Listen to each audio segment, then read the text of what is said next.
Science की इस विज्ञान प्रतियोगिता या फिर ये कह लें साइंस की इस स्पेशल क्विज़ में आप सभी लोगों का मैं स्वागत करता हूँ। बेसिकली ये क्विज़ क्लास 6 के स्टूडेंट के लिए है, लेकिन अगर आप लोग क्लास 8th में हो या फिर आप लोग क्लास 7th में हो या 5th क्लास में हो, चाहे 4th क्लास में, किसी भी क्लास में क्यों ना हो, अगर आप लोगों को साइंस की नॉलेज बढ़ानी है तो ये वीडियो आप लोगों के लिए ही है। तो चलिए स्टार्ट करते हैं। इस वीडियो में क्या है बता देता हूँ। Sorting materials into groups, chapter number 4 class 6 के लिए बेसिकली ये वीडियो बनाई गई है और मैं उम्मीद करता हूँ आप सभी लोग इस वीडियो को एंड तक जरूर देखोगे। तो हर एक क्वेश्चन को मैं समझाता चल रहा हूँ, आप लोगों को उत्तर देते चलना है। चाहे तो अपने उत्तर को अपनी कॉपी में जरूर लिख लें, जिसमें आप लोगों को पता चले कि आप लोगों ने इस क्विज़ में पार्टिसिपेट किया था और आपके आंसर्स आपकी स्क्रीन पे हैं। ध्यान रखिएगा, हेडिंग जरूर लिखिएगा। पार्ट 1 है chapter number 4 sorting materials into group. इस वीडियो की आज मैं हर एक एक्सप्लेनेशन समझाने जा रहा हूँ। तो चलिए स्टार्ट करते हैं। क्वेश्चन नंबर 1 से 100 क्वेश्चन की सीरीज़ है, इसलिए एंड तक जरूर देखें वीडियो को। एंड तक देखने का मतलब ये है, अगर आप लोग चाहते हो विज्ञान में आप लोग सबसे ज़्यादा प्रदर्शन अच्छा करो तो आप लोगों को वीडियो एंड तक देखनी है। तो चलिए स्टार्ट करते हैं। फर्स्ट क्वेश्चन जो स्टार्ट होगा ये बेसिकली सभी तरह के जो मल्टीपल चॉइस क्वेश्चन आपके स्कूल में या फिर आप लोगों के सिलेबस में शामिल है उसी को मैं आज समझाने जा रहा हूँ। Question number 1, which of the following float on water. ठीक है, इनमें से कौन ऐसे कौन सी चीज़ है, ऐसी कौन सी चीज़ है जो पानी में तैरती है।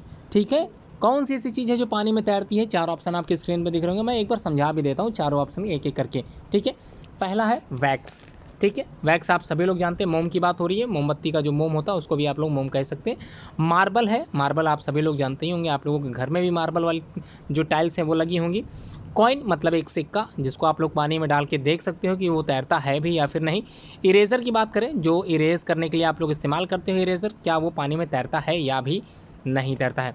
फिर से देख लीजिएगा, अगर आपके घर में मोमबत्ती है तो मोमबत्ती की जो मोम होती है उसको पानी में एक बार छोड़ के देखिएगा, अगर वो डूब जाती है तो ध्यान रखिएगा वो भी पानी में तैरती नहीं है। ठीक है, तो कहने का मतलब ये है कि इन चारों में से कौन सा ऐसा है जो पानी के ऊपर तैरता रहता है। देखिए, मार्बल बिल्कुल नहीं हो सकता, आप लोग जानते ही मार्बल डूब जाएगा, पत्थर होते हैं।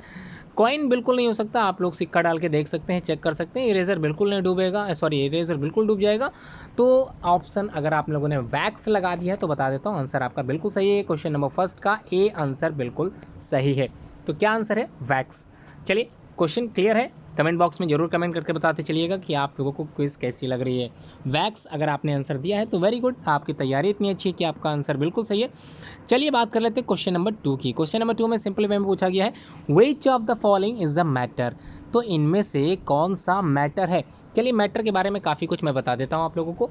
Matter occupies space. ठीक है, कोई भी चीज़ जो स्थान घेरती है उसका खुद का एक वॉल्यूम होता है, वेट होता है, उसे हम लोग कह सकते हैं कि वो मैटर है। तो इनमें से कौन सी चीज़ मैटर है? हवा। अगर आप लोगों को जो है आंधी आ जाए तो आप लोग झटके से दूर चले जाओगे, इसका मतलब हवा भी स्थान घेरती है। बिल्कुल प्रेशर होता है, आप लोग जानते ही हैं। तो एयर तो बिल्कुल मैटर है। विच of the following is a matter, तो एयर बिल्कुल सही है। स्टील तो अपना जगह घेरती ही है, बिल्कुल स्टील भी होगा। वाटर, पानी भी स्थान घेरती है, इसका मतलब ऑल ऑफ दिस अगर आपने लगा दिया आंसर तो बता दूं बिल्कुल उत्तर आपका सही है। तो आंसर डी है। सेकंड क्वेश्चन का आप लोग अपनी कॉपी में जरूर लिखते चलें, जिसमें आप लोगों को आंसर सारे याद रहें या फिर ये समझ में आ जाए सारे आंसर आप लोगों ने सही लगाए हैं। अगर आपके उत्तर सही है तो टिक लगाते भी चलें कि आपने ये उत्तर सही दिया था और ये उत्तर गलत था। ठीक है, ये भी कॉपी में टिक करते चले। बात करते हैं क्वेश्चन नंबर 3 की। मोस्ट इंपॉर्टेंट क्वेश्चंस की सीरीज़ मैं लेकर आया हूँ आप सभी लोगों के लिए, चाहे आप किसी भी क्लास में क्यों ना हो। Question 3, which of the following is not a matter. इनमें से कौन सा मैटर नहीं है। जी हाँ, ऐसा कौन सा तत्व है, ऐसा कौन सी चीज़ है यहाँ पर इस ऑप्शन में रखी गई है जो मैटर बिल्कुल नहीं है, मतलब उसका खुद का स्थान बिल्कुल नहीं होता, ना तो वो स्थान घेरती है और ना ही उसमें कोई भी भार होता है, वेट बिल्कुल नहीं होता। तो क्या लगता है? कार्बन। तो कार्बन की अगर बात करें तो कार्बन का मतलब कोयला आप लोग समझ सकते हैं। तो कोयला आपके घरों में भी मिल जाएगा। आप लोग देखिए क्या स्थान घेरता है कि नहीं घेरता है, बिल्कुल घेरेगा। जितना बड़ा कोयला लेके आएंगे उतना स्थान वो घेर लेगा। हवा स्थान घेरती है, ये भी आप लोग जानते हैं। मिल्क भी स्थान घेरता है, जिस आप लोग बकेट में रखोगे, जिस भी बर्तन में रखोगे उस बर्तन का वो साइज़ घेर लेगा, इसलिए मिल्क भी नहीं हो सकता। इसका उत्तर आपको बताना इनमें से कौन सा मैटर नहीं है। तो बचा आखिरी क्वेश्चन, सैडनेस। तो सैडनेस, आप लोग कभी कभी सैड मूड में भी रहते होगे, तो क्या सैडनेस को कह सकते हो कि वो मैटर है? बिल्कुल नहीं कह सकते। तो इन चारों में से अगर आपने उत्तर डी लगाया है तो बिल्कुल आपका उत्तर सही है। Sadness is the right answer. चलिए अब बात करते हैं क्वेश्चन नंबर 4 की। 4 का क्वेश्चन आप लोग ज़रूर अटेम्प्ट करेंगे। मुझको पता है 100% बच्चे यहाँ पर जितने भी स्टूडेंट हैं सही उत्तर लगाएंगे। Anything that has a mass and occupies space is called. ऐसी हर चीज़ जो स्थान घेरती है, उसका खुद का वेट होता है, उसे कहते हैं क्या? क्या उसे क्लासिफिकेशन कहेंगे, या फिर बी ऑप्शन क्या उसे वॉल्यूम कहेंगे, सी ऑप्शन उसे मैटर कहेंगे, या डी उसे एयर कहेंगे? तो अभी आप लोगों ने देखा था, समझा था, जान भी गए थे कि जो भी चीज़ स्थान घेरती है उसे हम लोग बोलते हैं मैटर। जी हाँ, मैटर बोलते हैं। तो MATTER मैटर। तो मैटर मतलब द्रव्य हो गया, तो जो भी स्थान घेरेगा उसे हम लोग मैटर ही बोलेंगे। आगे बढ़ते हैं, क्वेश्चन नंबर 5 की ओर चलते हैं। क्वेश्चन नंबर 5 देखते हैं कितने स्टूडेंट कर सकते हैं इस क्वेश्चन का सवाल अटेम्प्ट।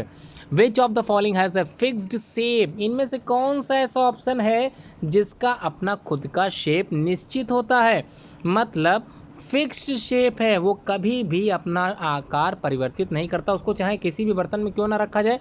तो 4 ऑप्शन आपकी स्क्रीन में चेक कर लेते हैं कौन कौन से ऑप्शन का अपना खुद का फिक्स्ड शेप होता है। पहला ऑप्शन है आयरन। आयरन मतलब लोहा। सपोज़ कीजिए लोहे की एक रॉड आप अपने घर से स्कूल लेकर आते हो, तो आपको लगता है क्या उसका शेप बदल सकता है? नहीं बदल सकता। तो हो सकता है यही ऑप्शन सही हो, लेकिन बाकी ऑप्शन भी देख लेते हैं, उसको भी चेक कर लेते हैं। सेकंड ऑप्शन है ऑक्सीजन। तो ऑक्सीजन का वेट भी निश्चित नहीं होता, do not have definite shape and do not have definite volume. तो ये तो बिल्कुल गलत है। यहाँ पर क्वेश्चन पूछा जा रहा है किसका फिक्स्ड शेप होता है, तो ऑक्सीजन का तो शेप बिल्कुल नहीं होता। मिल्क की अगर बात करें तो मिल्क है लिक्विड फॉर्म में, और इस मिल्क को चाहे जिस बर्तन में रखेंगे वो उसी के आकार का हो जाएगा। जी हाँ, अगर आप ग्लास में रखोगे तो ग्लास के आकार का मिल्क हो जाएगा, अगर आप थाली में रखोगे तो थाली के आकार का हो जाएगा, इसलिए ये आंसर भी करेक्ट नहीं है। अब बात करते हैं डी की। तो ऑक्सीजन जैसे गैस होती है उसी तरह से कार्बन डाइऑक्साइड भी गैस होती है। इसका मतलब लास्ट के तीनों ऑप्शन गलत हैं। तो सही ऑप्शन है क्या? ए। जी हाँ, आयरन। जो रॉड आप लोगों ने आयरन की लोहे की बनी जो छड़ थी आप लोगों ने अपने घर से स्कूल तक ले गए थे, उसका जो शेप था बिल्कुल परिवर्तित नहीं हुआ था। इसका मतलब ये हुआ इनमें से सिर्फ आयरन ही ऐसा था जिसका शेप फिक्स्ड होता है। जी हाँ, अगर आपने उत्तर ए लगाया है तो आपका उत्तर बिल्कुल सही है, बिल्कुल गलत नहीं हो सकता, आपका उत्तर बिल्कुल सही है। क्वेश्चन नंबर 6 की बात कर लेते हैं। Which of the following can be compressed easily? Compress क्या होता है? कॉम्प्रेस का मतलब होता है जिस पर हम कोई दबाव डाल सकें, ऊपर से दबा सकें। तो सपोज़ करिए लोहे का एक बहुत बड़ा बक्सा है, ठीक है, ठोस लोहे का बक्सा है, उसको आपने दबाने की कोशिश की, क्या दबेगी? क्या कॉम्प्रेस होगी? बिल्कुल नहीं होने वाली। ठीक है, काफ़ी ज़्यादा आप लोगों को ताकत लगानी पड़ेगी, कॉम्प्रेस बिल्कुल भी नहीं होगी। तो आपको समझ में आ गया कॉम्प्रेस का मतलब दबाने से है रिलेटेड। तो विच of the following can be compressed easily? आसानी से किसको दबाया जा सकता है? पत्थर। पहला ऑप्शन है स्टोन। क्या ये सही होगा? बिल्कुल नहीं। देखिए, कॉमन सेंस भी लगाते चलिए, अपना दिमाग भी यूज़ करते चलिए, और अपनी तैयारी जो आप लोगों ने की है उसको भी इस्तेमाल करते चलिए। और मैं क्वेश्चन समझा तो रहा ही हूँ, आप लोगों को समझ में आ भी रहा होगा। कमेंट बॉक्स में ज़रूर कमेंट करते चलें क्वेश्चन। ठीक है, ऑप्शन पहला स्टोन बिल्कुल नहीं हो सकता। आयरन हो सकता है? बिल्कुल नहीं हो सकता। क्या स्टील हो सकती है? स्टील की जो चम्मच आपके घर में थी उसको आपने दबाना चालू किया, क्या आप दबा पाए? क्या उसको पचका पाए? क्या उसका चपटा कर पाए? कुछ नहीं हो पाया ऐसा। तो लास्ट ऑप्शन ज़रूर देखें। आखिरी ऑप्शन है गैस। गैस को क्या आप लोग कॉम्प्रेस्ड कर सकते हो? तो बता दूं, लिक्विड पेट्रोलियम गैस जो LPG आपके घरों में है, सिलेंडर, जी हाँ, उस सिलेंडर को कभी हिला के देखिएगा, वो लिक्विड फॉर्म में लगेगा आप लोगों को, लेकिन जैसे ही वो आपके गैस तक पहुंचता है तो वो गैसियस फॉर्म में हो जाती है। जी हाँ, जैसे ही स्टोव तक पहुंचता है उसका फॉर्म चेंज हो जाता है, वो गैसियस फॉर्म में हो जाती है। और सिलेंडर के अंदर वो क्या थी? लिक्विड फॉर्म में। इसका मतलब उस गैस को कॉम्प्रेस कर दिया गया था। तो गैस को आसानी से कॉम्प्रेस कर सकते हैं हम लोग, आसानी से दबा सकते हैं, और उसको दबाने के बाद, कॉम्प्रेस करने के बाद हम लोग लिक्विड फॉर्म में चेंज भी कर सकते हैं। तो अगर आपने उत्तर दिया है गैस, तो आपका उत्तर बिल्कुल सही है, आपने बिल्कुल सही आंसर लगाया है, और आप लोग अच्छे से तैयारी भी करते चल रहे हो, ऐसा मुझको लग भी रहा है। बात करते हैं क्वेश्चन नंबर 7 की। Question number 7, the process of grouping the things on the basis of similar properties is called. तो फिर से इस क्वेश्चन को मैं समझा देता हूँ। एक प्रोसेस होती है जिसमें किसी भी चीज़ को हम लोग ग्रुप करते हैं। ग्रुप का मतलब होता है एक भागों से दूसरे भागों में बांट देना। तो कई तरह की कैटेगरी बना देना, उसको बोलते हैं ग्रुपिंग। कई तरह की प्रोसेस जिसमें हम लोग ग्रुपिंग करते हैं कई तरह की चीज़ों का on the basis of there similar properties. ध्यान रखिएगा, एक जैसी मिलती जुलती चीज़ों को हम लोगों ने एक ग्रुप में बना दिया, इस चीज़ को कहते क्या है। 4 ऑप्शन आपकी स्क्रीन पर दिख रहा होगा। पहला है रफनेस। क्या है पहला? रफनेस है। दूसरा क्या है? दूसरा है क्लासिफिकेशन। तीसरा है मैटर और चौथा है अरेंजमेंट। तो अरेंजमेंट तो नहीं हो सकता, पहला रफनेस नहीं हो सकता, मैटर तो आप लोग पहले ही जान चुके हैं क्या होता है, बचा है बी। तो classification is the process by which anything can be classified into their similarities. जी हाँ, अगर आपने बी लगा दिया उत्तर तो आपका उत्तर बिल्कुल सही है। आप लोग परेशान बिल्कुल मत होइए, आपका उत्तर सही है। तो क्लासिफिकेशन इज़ द प्रोसेस बिल्कुल सही आपने लगाया है। चलिए अब हम लोग बात करते हैं क्वेश्चन नंबर 8 की। तो किसको क्विज़ अच्छी लग रही है? बिल्कुल इसी तरह के क्वेश्चन आप लोगों को टेलीग्राम में पूछे जाएंगे, और जो भी स्टूडेंट सबसे अच्छा उत्तर देगा, जो भी सबसे ज़्यादा अटेम्प्ट करेगा आंसर, उसके लिए कुछ ना कुछ मैं ज़रूर करूँगा, अच्छे से मार्क्स दूंगा, ये भी ध्यान रखिएगा। तो ये वीडियो आप लोग ज़रूर देखें क्योंकि ये इंपॉर्टेंट इस वजह से भी है। तो the liquid that floats on water, तो इनमें से कौन सा ऐसा लिक्विड है, ऐसा लिक्विड कौन सा है जो पानी के ऊपर तैरता है? क्या ऐसा कोई लिक्विड हो सकता है जो पानी के ऊपर तैरे? क्या लगता है आपको? कभी कभी आप लोगों ने इस तरह के एक्सपेरिमेंट किए भी होंगे और मैंने भी कराया होगा इस तरह का एक्सपेरिमेंट। अगर आपको याद है तो ज़रूर याद कीजिए। ऑप्शन मैं बताता हूँ। सपोज़ कीजिए आपने एक बकेट में पानी रखा, पहला ऑप्शन उसमें मिलाया, क्या था वो? मिल्क था। उसको मिलाया, घुल गया कि नहीं घुला? बिल्कुल घुल जाएगा। तो इसका मतलब ए ऑप्शन तो बिल्कुल नहीं हो सकता, मिल्क तो पानी में घुल जाएगा। सेकंड ऑप्शन है कोकोनट ऑयल। जी हाँ, नारियल का तेल जो आप लोगों ने अपने बालों में भी कभी लगाया होगा, कोकोनट ऑयल, इसको आप लोगों ने कभी मिला के देखा? तो बता देता हूँ, इसको जब आप लोग मिलाओगे पानी में तो कोकोनट ऑयल, या फिर बात करें किसी और ऑयल की, किसी और तेल की, चाहे वो मस्टर्ड ऑयल हो, चाहे वो सूरजमुखी का तेल हो, या फिर मूंगफली का तेल हो, या किसी भी चीज़ का ऑयल अगर है, वो पानी में बिल्कुल भी मिलने वाला नहीं है। तो इसका मतलब सी ऑप्शन अल्कोहल और ऑल ऑफ दीज तो बिल्कुल नहीं होना चाहिए। आंसर अगर आपने लगाया है बी कोकोनट ऑयल तो आपका उत्तर बिल्कुल सही है।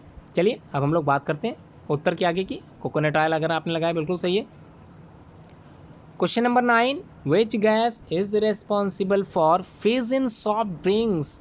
तो कौन सी गैस रिस्पॉन्सिबल होती है? फिर से याद कीजिए, कौन सी गैस रिस्पॉन्सिबल होती है? जब आप लोगों ने ढक्कन खोला था थम्स अप का, पेप्सी का, कोल्ड ड्रिंक का, याद कीजिए कौन सी गैस बाहर निकली थी, वही आपको बताना है। क्या ऑक्सीजन गैस हो सकती है?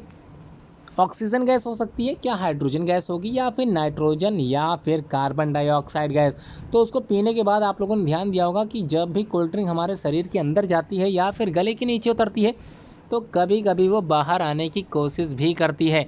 जी हाँ, वो गैस कोई और नहीं, कार्बन डाइऑक्साइड ही है। अगर आपने उत्तर लगाया है डी तो बिल्कुल आपका आंसर सही है। तो आंसर डी बिल्कुल सही है। अब हम लोग बात करते हैं अगले क्वेश्चन की। क्वेश्चन नंबर 10, इसी तरह की सीरीज़ है, एंड तक जरूर बने रहें। क्वेश्चन नंबर 10 की बात हो रही है, इसी तरह से क्वेश्चन 100 हैं। तो अगर आप लोग चाहते हो कि आप लोगों की साइंस बहुत अच्छी हो जाए तो आप लोगों को 100 क्वेश्चन तो आज अटेम्प्ट करने ही पड़ेंगे।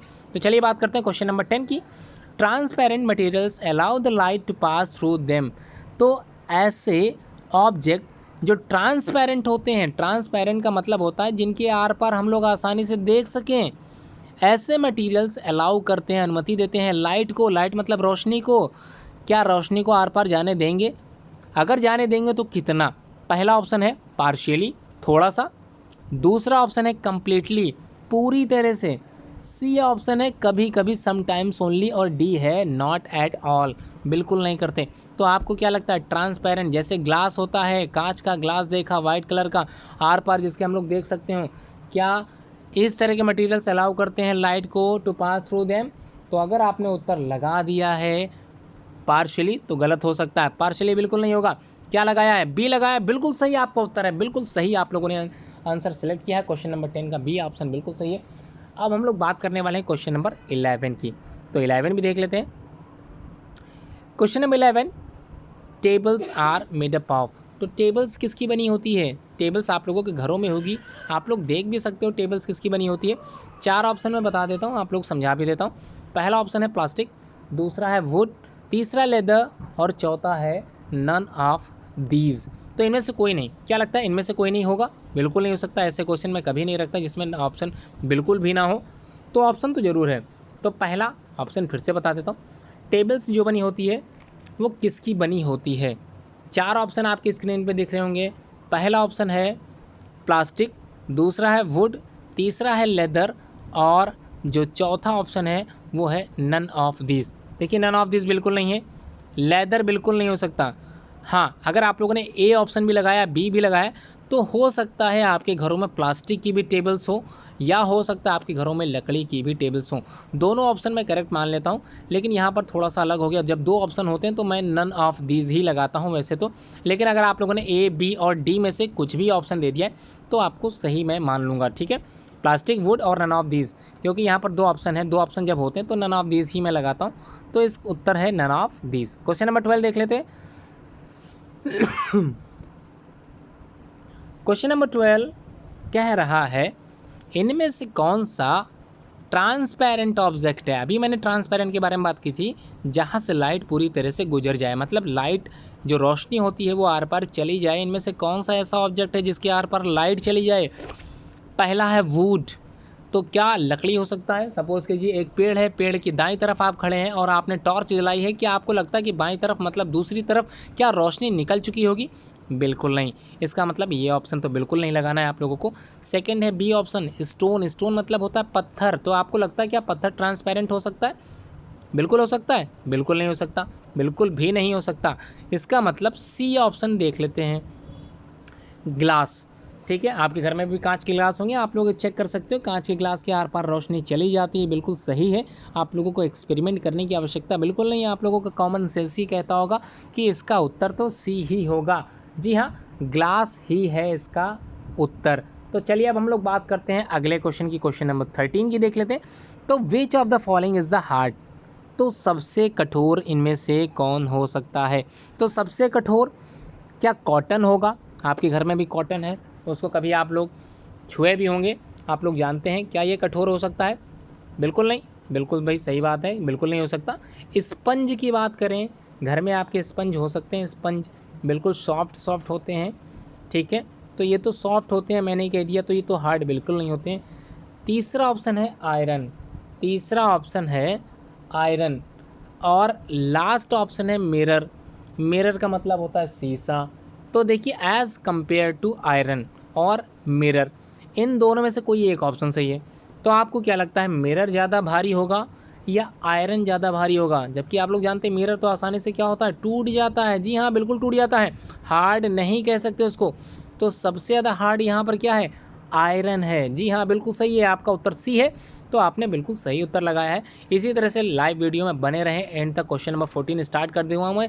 आगे बढ़ते हैं। Which of the following is a soluble in water? इनमें से कौन सा है जो पानी में घुल जाता है? पानी में घुल जाता है, चेक कीजिए कौन सा है ऐसा। आप लोग एक्सपेरिमेंट कर सकते हैं क्वेश्चन पढ़ते पढ़ते। घर में अगर आपके बकेट रखी है, ये पानी रखा है, तो उसको थोड़ा सा पानी जो है एक पॉट में रखिए और उसमें नमक घोल दीजिए। क्या घुलेगा? बिल्कुल घुल जाएगा, नमक ही घुलेगा। पहला ऑप्शन बिल्कुल सही है। और सैंड बिल्कुल नहीं घुलने वाली, चॉक पाउडर बिल्कुल नहीं घुलने वाला, तो इसका मतलब है पहला उत्तर सही है। क्वेश्चन नंबर 15 देख लेते हैं। क्वेश्चन नंबर 15 है purpose of sorting. Purpose of sorting materials into groups is. तो हम लोगों को आवश्यकता पड़ती है सॉर्ट करने के मटेरियल्स को कई तरह के ग्रुप्स में। तो कई तरह के ग्रुप्स में हम लोग बांटते हैं। क्यों बांटते हैं? टू स्टडी देयर प्रॉपर्टीज़, उनकी प्रॉपर्टीज़ को जानने के लिए, या फिर उनको और आसान बनाने के लिए, कन्वीनियंस के लिए, या फिर बोथ ए एंड बी। दोनों ऑप्शन सही है। आपको क्या लगता है, क्या चौथा ऑप्शन मड भी होगा, कीचड़ भी होगा? बिल्कुल नहीं। इसका मतलब डी ऑप्शन बिल्कुल नहीं है। तो ए है और साथ में बी है। अगर आपने उत्तर लगाया है सी, तो बिल्कुल आपका उत्तर सही है। तो चलिए आगे बढ़ते हैं क्वेश्चन नंबर अगले पे। Question number 16, an oily thin paper will B.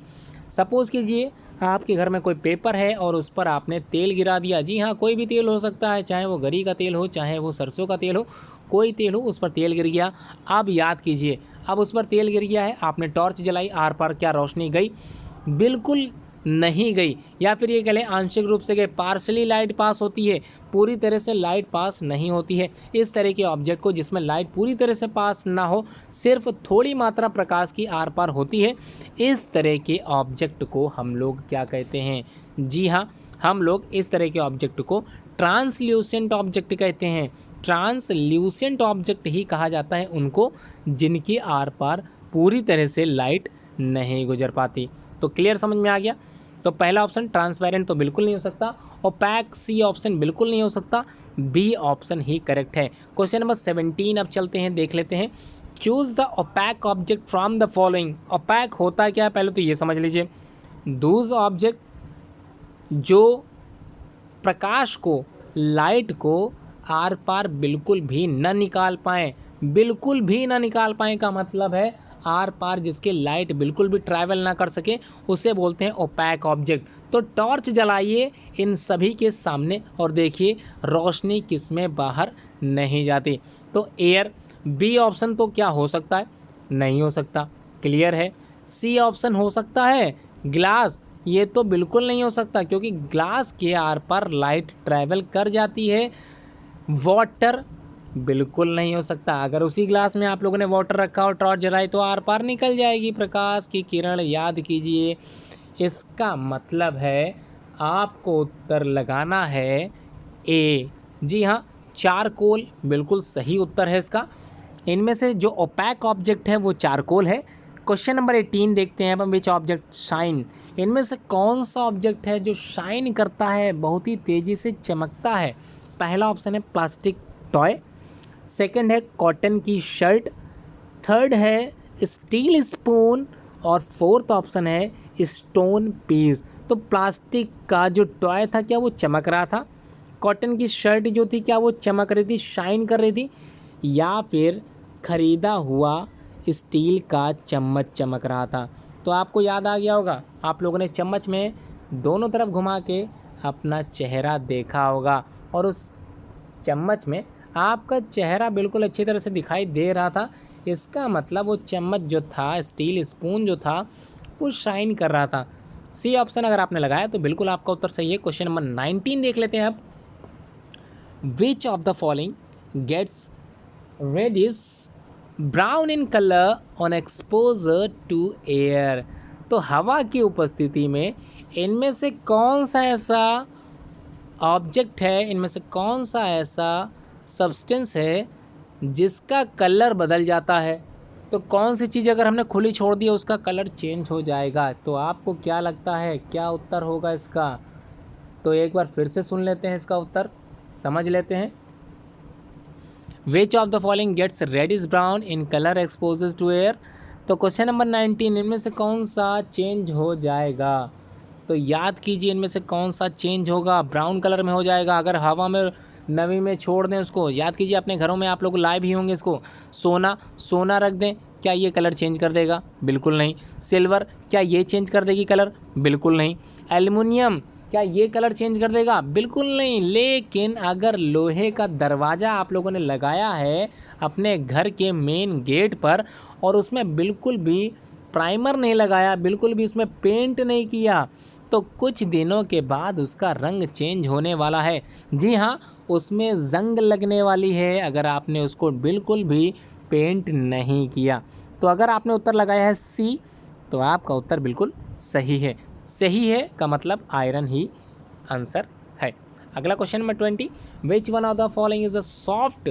इनमें से कौन सा बहुत ही ज़्यादा सॉफ्ट है? तो याद कीजिए अभी आप लोगों ने उत्तर दिया था, क्या आयरन सॉफ्ट होगा?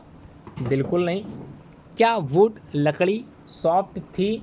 ये हो सकता है, बिल्कुल नहीं। क्या कॉटन सॉफ्ट था? ये हो सकता है। तो बता दूं, कॉटन मतलब रुई होता है। अगर आपके घर में रुई है तो बता दूं आपने उत्तर बिल्कुल सही लगाया है, कॉटन ही इसका आंसर है। C option is the correct one. बात करते हैं क्वेश्चन नंबर 21 की। A good example of grouping can be seen in आ। इनमें से कौन सा एग्जाम्पल ग्रुपिंग का है जिसको आप लोग आसानी से देख सकते हैं, समझ सकते हैं? तो याद कीजिए आप लोग बिग बाज़ार में गए होंगे, कई तरह के शॉपिंग मॉल्स में गए होंगे, हर एक चीज़ कितनी ग्रुपिंग में, कैटेगरी में डिवाइड थी। याद कीजिए, याद आ रहा? बिल्कुल उसी तरह से। तो 4 ऑप्शन आपकी स्क्रीन में, बताइए कौन सा सही होगा? प्लेग्राउंड, हॉस्पिटल, सुपरमार्केट या फिर स्टोर रूम। क्या लगता है? सुपरमार्केट होगा, सुपरमार्केट होगा, सुपरमार्केट होगा, बिल्कुल सुपरमार्केट होगा। इसका आंसर सी है। आप लोगों ने बिल्कुल सही लगाया, बिल्कुल सही लगा रहे हैं आप लोग। अच्छी बात है, आप लोग बने रहिए एंड तक वीडियो में। इसी तरह से आप लोग तैयार रहें, हमेशा तैयार रहा करिए। यूबिन्स क्लासेस में हर तरह की क्विजेस कराई जाती हैं, साइंस से रिलेटेड ज़्यादा क्विजेस होती हैं जिसमें आप लोग साइंटिस्ट बन सको। If no light can pass through an object, अगर इनमें से कौन सी, याद कीजिए, कौन सा ऑब्जेक्ट ऐसा होता है जो बिल्कुल भी लाइट को ट्रैवल नहीं करने देता?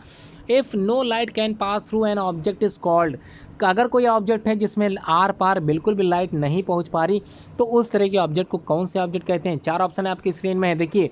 पहला ऑप्शन है ट्रांसपेरेंसी, तो ट्रांसपेरेंट ऑब्जेक्ट तो लाइट को ट्रैवल कराते हैं, मतलब आर पार भेज देते हैं, ये ऑप्शन तो बिल्कुल नहीं होने वाला। सी ऑप्शन ट्रांसलूसेंट ऑब्जेक्ट, ऐसे ऑब्जेक्ट होते हैं जो पार्सली लाइट को ट्रैवल कराते हैं, मतलब आंशिक रूप से लाइट आर पार हो सकती है, पूरी तरह से नहीं हो सकती लेकिन आंशिक रूप से हो सकती है। ऑल ऑफ दिस बिल्कुल नहीं हो सकता। बी ऑप्शन है ओपैक, बिल्कुल सही राइट आंसर है, B is the right answer. तो क्वेश्चन नंबर 22 का बी ही आंसर सही है। अगर आप लोगों ने बी लगाया तो बता दूंगा आपका उत्तर बिल्कुल सही है, opaque is the correct one. Mustard oil, देखिए मस्टर्ड ऑयल सरसों का तेल की बात हो रही है यहाँ पर, और केरोसिन ऑयल, केरोसिन मतलब मिट्टी का तेल, इन दोनों को अगर हम लोग पानी में एग्जाम्पल के तौर पर अगर रख दें, दोनों को पानी में मिला देते हैं, तो ये कैसे ऑब्जेक्ट हैं, कैसे ऑयल हैं, कैसे एग्जाम्पल हैं? क्या मिसिबल होते हैं, क्या घुल जाते हैं, या फिर बिल्कुल भी नहीं घुलते, इमिसिबल हैं? तो दोनों में ही करेक्ट आंसर कौन सा होगा, बताइए जल्दी से। बिल्कुल सही है आपका उत्तर, B answer is the correct. Immiscible object होते हैं, इमिसिबल ऑयल होते हैं, बिल्कुल भी आपस में नहीं मिलते, एकदम अलग कर सकते हैं आप लोग इनको। क्वेश्चन नंबर अगला है question number 24, sugar and common salt can be dissolve, तो कहाँ पर डिजॉल्व होते हैं? देखिए फिर से समझ लीजिए क्या क्वेश्चन है। क्वेश्चन कह रहा है sugar and common salt, common salt मतलब नमक की बात हो रही है, शुगर का मतलब चीनी की बात हो रही है। दोनों को हम लोग घोलते हैं, किस में घोल सकते हैं? क्या हवा में घोल सकते हैं? बिल्कुल नहीं। क्या सैंड में घोल सकते हैं, बालू में घोल सकते हैं? बिल्कुल नहीं। ऑल ऑफ दिस तो बिल्कुल नहीं हो सकता। इसका मतलब सही आंसर है क्या? वाटर सही है, बिल्कुल करेक्ट आंसर है। आप लोगों ने सही आंसर दिया है, water is the right answer of the given question, बिल्कुल सही है, B option is the correct one. Question number 25 देख लेते हैं क्या है। ऑल गैसेस, फिर से एक बार देखिएगा, ध्यान से समझिएगा, ऑल गैसेस इंक्लूडिंग एयर, देखिए एयर को भी मिला देते हैं क्योंकि हमको पता है air is the mixture of gases. Air में कई तरह की गैसेस होती हैं, जैसे नाइट्रोजन हो गया, ऑक्सीजन हो गया, कार्बन डाइऑक्साइड हो गया, और भी कई तरह की गैसेस घुली होती हैं, मिली होती हैं, इनको हम लोग कह सकते हैं। अगला है all gases included air are dash conductors of heat, तो क्या लगता है गुड कंडक्टर ऑफ हीट होंगे या फिर बैड कंडक्टर ऑफ हीट होंगे? आपको क्या लगता है? जय आप लोग जानते ही होंगे, जो एयर होती है वो क्या होती है, क्या उसमें करंट इलेक्ट्रिसिटी पास हो सकती है? बिल्कुल भी नहीं। इसका मतलब है बैड कंडक्टर ऑफ इलेक्ट्रिसिटी। जी हाँ, बैड कंडक्टर्स होते हैं। तो आपने उत्तर सही दिया अगर आपने बी लगाया। क्वेश्चन नंबर 26 अच्छे से समझते चलिएगा क्वेश्चन, और आंसर अटेम्प्ट जरूर करिए, जिसमें आप लोगों को अपने ज्ञान के बारे में पता चल सके और आप लोगों का जो ब्रेन पावर है उसको आप लोग और अच्छे से इंक्रीज कर सको। Question 26, which of the following is a transparent subject, कई बार आ चुका है क्वेश्चन। ट्रांसपेरेंट का मतलब ऐसे सब्सटेंस होते हैं जो लाइट को आर पार भेज देते हैं। जी हाँ, क्या लकड़ी होगा? पहला ऑप्शन वुड होगा, बिल्कुल नहीं हो सकता। स्टोन होगा, बिल्कुल भी नहीं हो सकता। मेटल होगा, डी वाला, बिल्कुल नहीं होने वाला। अगर आपने उत्तर लगा दिया स्पीड में, अगर आप लोग अच्छा आंसर लगा रहे हो तो वेरी गुड, आपकी तैयारी बहुत अच्छी चल रही है। ग्लास आंसर इसका बिल्कुल सही है, correct option is glass. C option अगर आपने लगाया तो आपका उत्तर सही मान के चलिए। अपनी कॉपी में जरूर नोट करिए जिसमें आप लोगों को याद रहे कि आप लोगों ने कौन कौन से उत्तर गलत किए थे। विच of the following is the hard, इनमें से कौन सा हार्ड है? फिर से याद कीजिए, cotton, sponge, iron, none of this. तो ये तो आप लोगों ने दोबारा अटेम्प्ट करने का प्रयास किया है, इसको बिल्कुल गलत मत कीजिएगा। हार्ड क्या है? जी हाँ, आयरन की अगर आप लोग बात करते हैं, बिल्कुल सही आपका उत्तर है, iron is the hard substance in the following. ठीक है, इनमें से सिर्फ आयरन एक ऐसा है जो सबसे ज़्यादा हार्ड है। आगे बढ़ते हैं, अगला सॉफ्ट की बात हो रही है। 28 क्वेश्चन नंबर, सबसे ज़्यादा सॉफ्ट कौन सा है? Iron, wood, cotton, stone. चारों में अगर कंपेयर करें तो cotton is the correct answer. जी हाँ, सी ऑप्शन इज राइट। आगे बढ़ते हैं, क्वेश्चन अगला देख लेते हैं। Question number 29, which one of the following liquid is the immiscible with water, इनमें से कौन सा ऐसा लिक्विड है, ऐसा कौन सा तरल पदार्थ है, ऐसा कौन सा लिक्विड मटेरियल है जो बिल्कुल भी पानी में नहीं घुलता। पानी में नहीं घुलता, याद कीजिए कौन कौन से सब्सटेंस थे, कौन कौन से ऑयल्स थे जो आप लोगों ने पानी में घुले थे। पहला है विनेगर, आप लोग जानते हैं विनेगर तो आसानी से घुल जाता है पानी में। ग्लिसरीन क्या घुलेगा? बिल्कुल नहीं, बिल्कुल घुल जाएगा, आप लोगों ने ग्लिसरीन का इस्तेमाल भी किया होगा, ठीक है। लेमन जूस, नींबू का जो रस था, नींबू आप लोगों ने निचोड़ा था पानी में, बिल्कुल घुल जाएगा। और लास्ट में है केरोसिन ऑयल, जी हाँ, मिट्टी का तेल की बात हो रही है, तो केरोसिन की अगर बात की जा रही है तो ये पानी में बिल्कुल भी घुलने वाली नहीं है। तो उत्तर आपने लगा दिया है डी, तो आपका उत्तर बिल्कुल सही है। क्वेश्चन नंबर 30 देख लेते हैं। Which of the following is the lighter than water, इनमें से कौन सा लाइटर है, हल्का है, पानी से भी हल्का है, पानी पे तैरता है ऐसे कह लीजिए, तो density is less than water. तो पानी की डेंसिटी से भी कम डेंसिटी वाला इनमें से कौन सा ऑब्जेक्ट है, कौन सी चीज़ है ऐसी जो पानी से भी हल्की है? आयरन, लोहा, बिल्कुल नहीं हो सकता। आइस, बर्फ़ क्या हो सकती है? क्या पानी पे तैरता है बर्फ़? कभी एक्सपेरिमेंट किया है इसको, ज़रूर करके देखिएगा। अगर पानी में तैरता है तो बिल्कुल इसका उत्तर यही होगा। स्टोन नहीं हो सकता, बुक नहीं हो सकता, इसका मतलब अगर आपने उत्तर लगाया है बी तो आपका उत्तर बिल्कुल सही है, यू आर द करेक्ट, ठीक है। अब हम लोग बात करते हैं क्वेश्चन नंबर 31 की। तो क्वेश्चन नंबर 31 से अगले जो 40 तक क्वेश्चन है वो आप लोगों को मैं एक्सप्लेनेशन के माध्यम से समझाऊंगा, और मैं उम्मीद करता हूं आप लोगों को एक्सप्लेनेशन अच्छे से समझ में आएगी भी। तो चलिए क्वेश्चन नंबर 31 भी देख लेते हैं। क्वेश्चन नंबर 31, तो पहली आस्क द क्वेश्चन टू बूझो। आप लोगों ने अपनी बुक एनसीईआरटी में देखा होगा, दो शख्स उसमें देखते होंगे, एक बूझो और दूसरा पहेली। जी हाँ, यहाँ पर पहेली ने प्रश्न पूछा है, किससे प्रश्न पूछा है? बूझो से पूछा है। That name the property of substance which allow the heat to pass through it. इनमें से कौन से ऐसे ऑब्जेक्ट होते हैं, ऐसे सब्सटेंस होते हैं जो अलाउ करते हैं हीट को, आगे बढ़ाते हैं हीट को, गर्म करते हैं, तो उसे क्या बोलते हैं? चार ऑप्शन आपकी स्क्रीन में दिख रहे होंगे, आप लोगों को आंसर बताना है। क्या वो लस्टर कहलाएंगे, क्या कंडक्टर कहलाएंगे, क्या ओपैक कहलाएंगे, या फिर इंसुलेटर कहलाएंगे? देखिए ओपैक तो बिल्कुल नहीं हो सकता, क्योंकि ओपैक के बारे में अगर हम लोग चर्चा करते हैं तो लाइट ट्रैवल की बात करते हैं, ना कि हीट ट्रैवल की बात करेंगे। तो यहाँ पर हीट की बात हो रही है, तो conductor is the right answer. जी हाँ, अगर आपने बी ऑप्शन लगाया तो आपका उत्तर बिल्कुल सही है। तो B answer is the correct option of this given question. तो इसके बारे में एक्सप्लेनेशन में बता देता हूँ।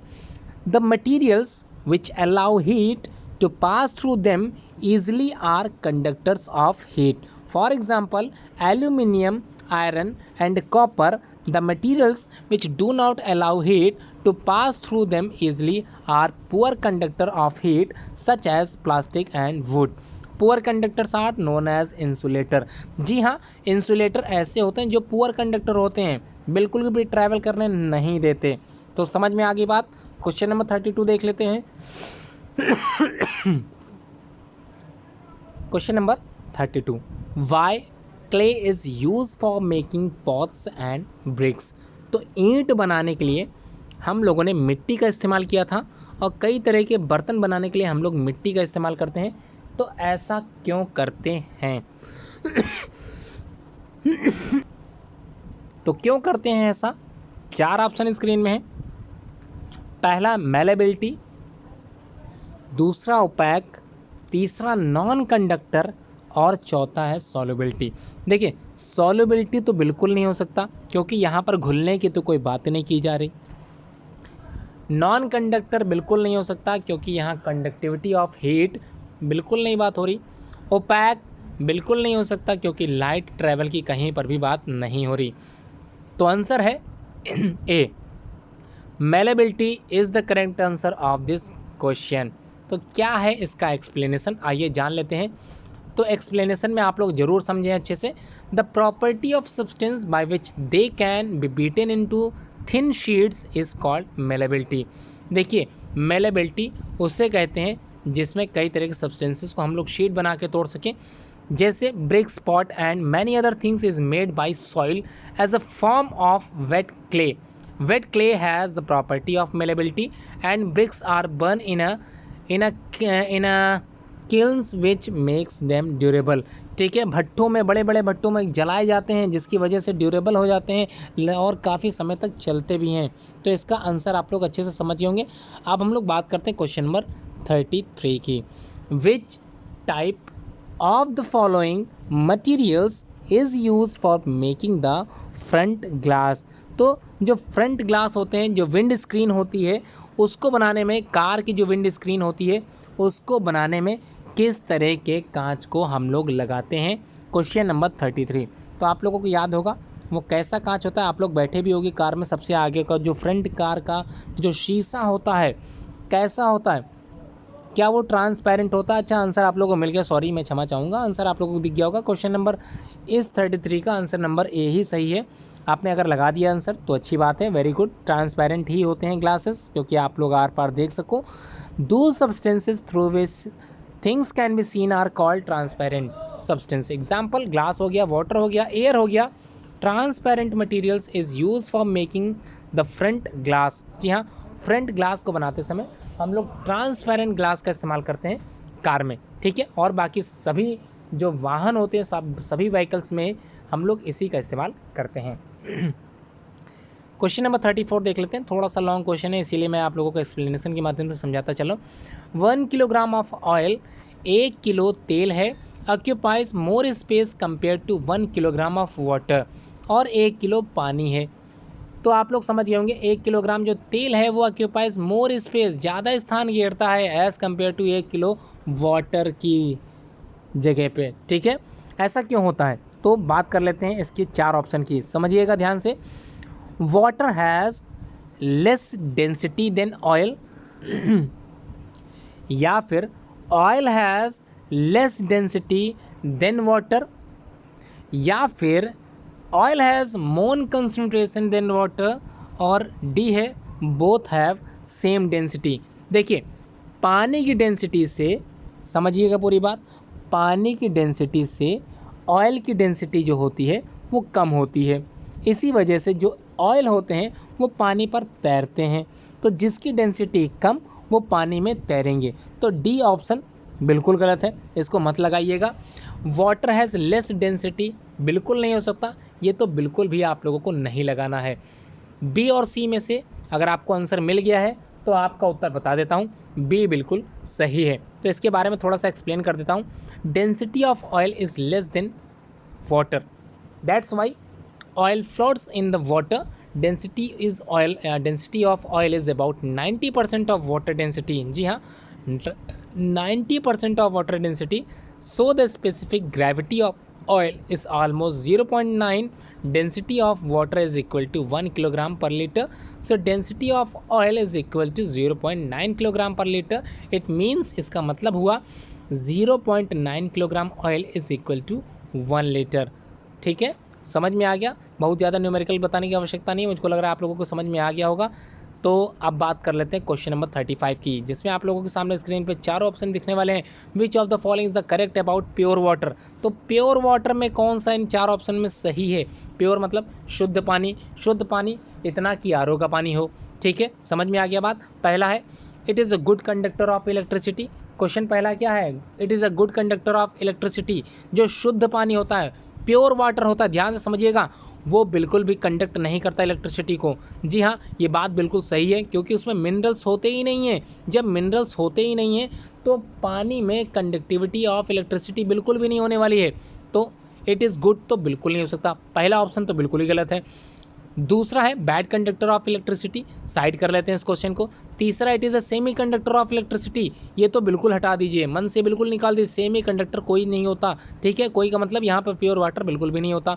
चौथा it behaves like a super conductor. Super conductor ऐसी कोई चीज़ नहीं है पानी में, तो बता देता हूँ it is a bad conductor of electricity. ये बिल्कुल सही है, क्योंकि इलेक्ट्रिसिटी का प्रवाह उसमें नहीं होता प्योर वाटर में। आरओ का पानी इसी वजह से हम लोग बहुत ज़्यादा इस्तेमाल में नहीं लाते हैं, क्योंकि इसमें मिनरल्स बिल्कुल नहीं होते।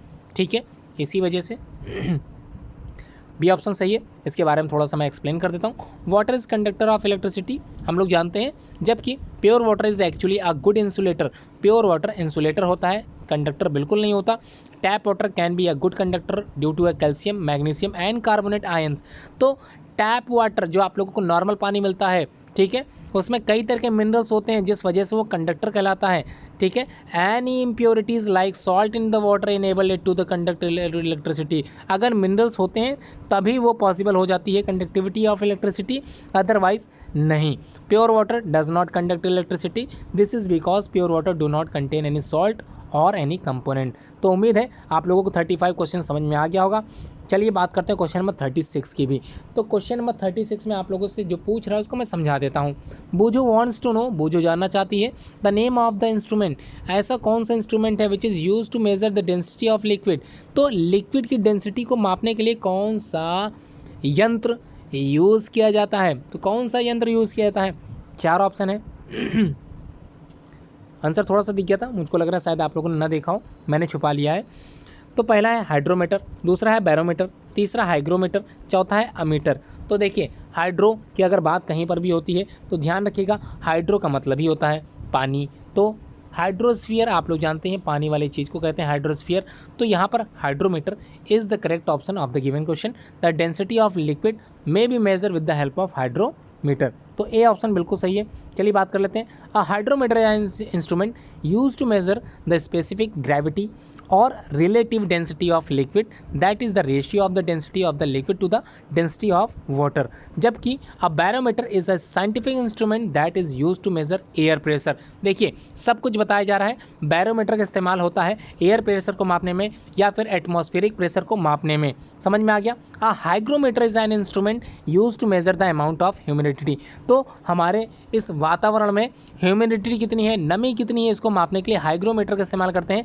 And water vapour in the atmosphere में कितना है, इसको इस्तेमाल करते हैं हम लोग, क्या, हाइग्रोमीटर। ठीक है, तो समझ में आ गया, उम्मीद करता हूँ आप लोगों को समझ में आ रहा होगा। आखिरी जो अमीटर है वो अमीटर इज़ मेजरिंग इंस्ट्रूमेंट होता है जिससे हम लोग इलेक्ट्रिक करंट मेज़र करते हैं किसी भी सर्किट में। तो उम्मीद करता हूँ आप लोग क्वेश्चन ये भी समझ में आ गया होगा। अब हम लोग क्वेश्चन नंबर 37 भी देख लेते हैं। सबसे इंपॉर्टेंट क्वेश्चन की सीरीज़ है, उम्मीद करता हूँ इन तक आप लोग बने रहोगे, इसीलिए थोड़ा सा स्पीड में बना रहा हूँ क्योंकि क्वेश्चन 7 है, सॉरी क्वेश्चन है 100 और आप लोग सारे क्वेश्चन जरूर अटेम्प्ट करो। Question number 37, which of the following statement is not true, इनमें से कौन सा स्टेटमेंट ट्रू बिल्कुल नहीं है, गलत स्टेटमेंट कौन सी है, ये आप लोगों को बताना है। 4 ऑप्शन है आपकी स्क्रीन पे है। पहला option materials are group for the convenience. तो कन्वीनियंस का मतलब हमारे जो है उपयोग के लिए बनाए गए हैं, ग्रुप किए गए हैं, पहला ऑप्शन है। सेकंड है materials are group to study their properties, उनकी प्रॉपर्टीज़ को स्टडी करने के लिए ही मटेरियल्स का तैयार किया गया है। या फिर सी ऑप्शन है materials are group for fun, fun के लिए बनाए गए हैं। और चौथा ऑप्शन है materials are grouped according to their uses. देखिए क्वेश्चन का था, फिर से बता देता हूँ, इनमें से कौन सा गलत ऑप्शन है। देखिए materials are group for convenience, मतलब हमारे सुविधाजनक बनाने के लिए ये मटेरियल्स का ग्रुपिंग की गई है, बिल्कुल सही है, गलत नहीं हो सकता।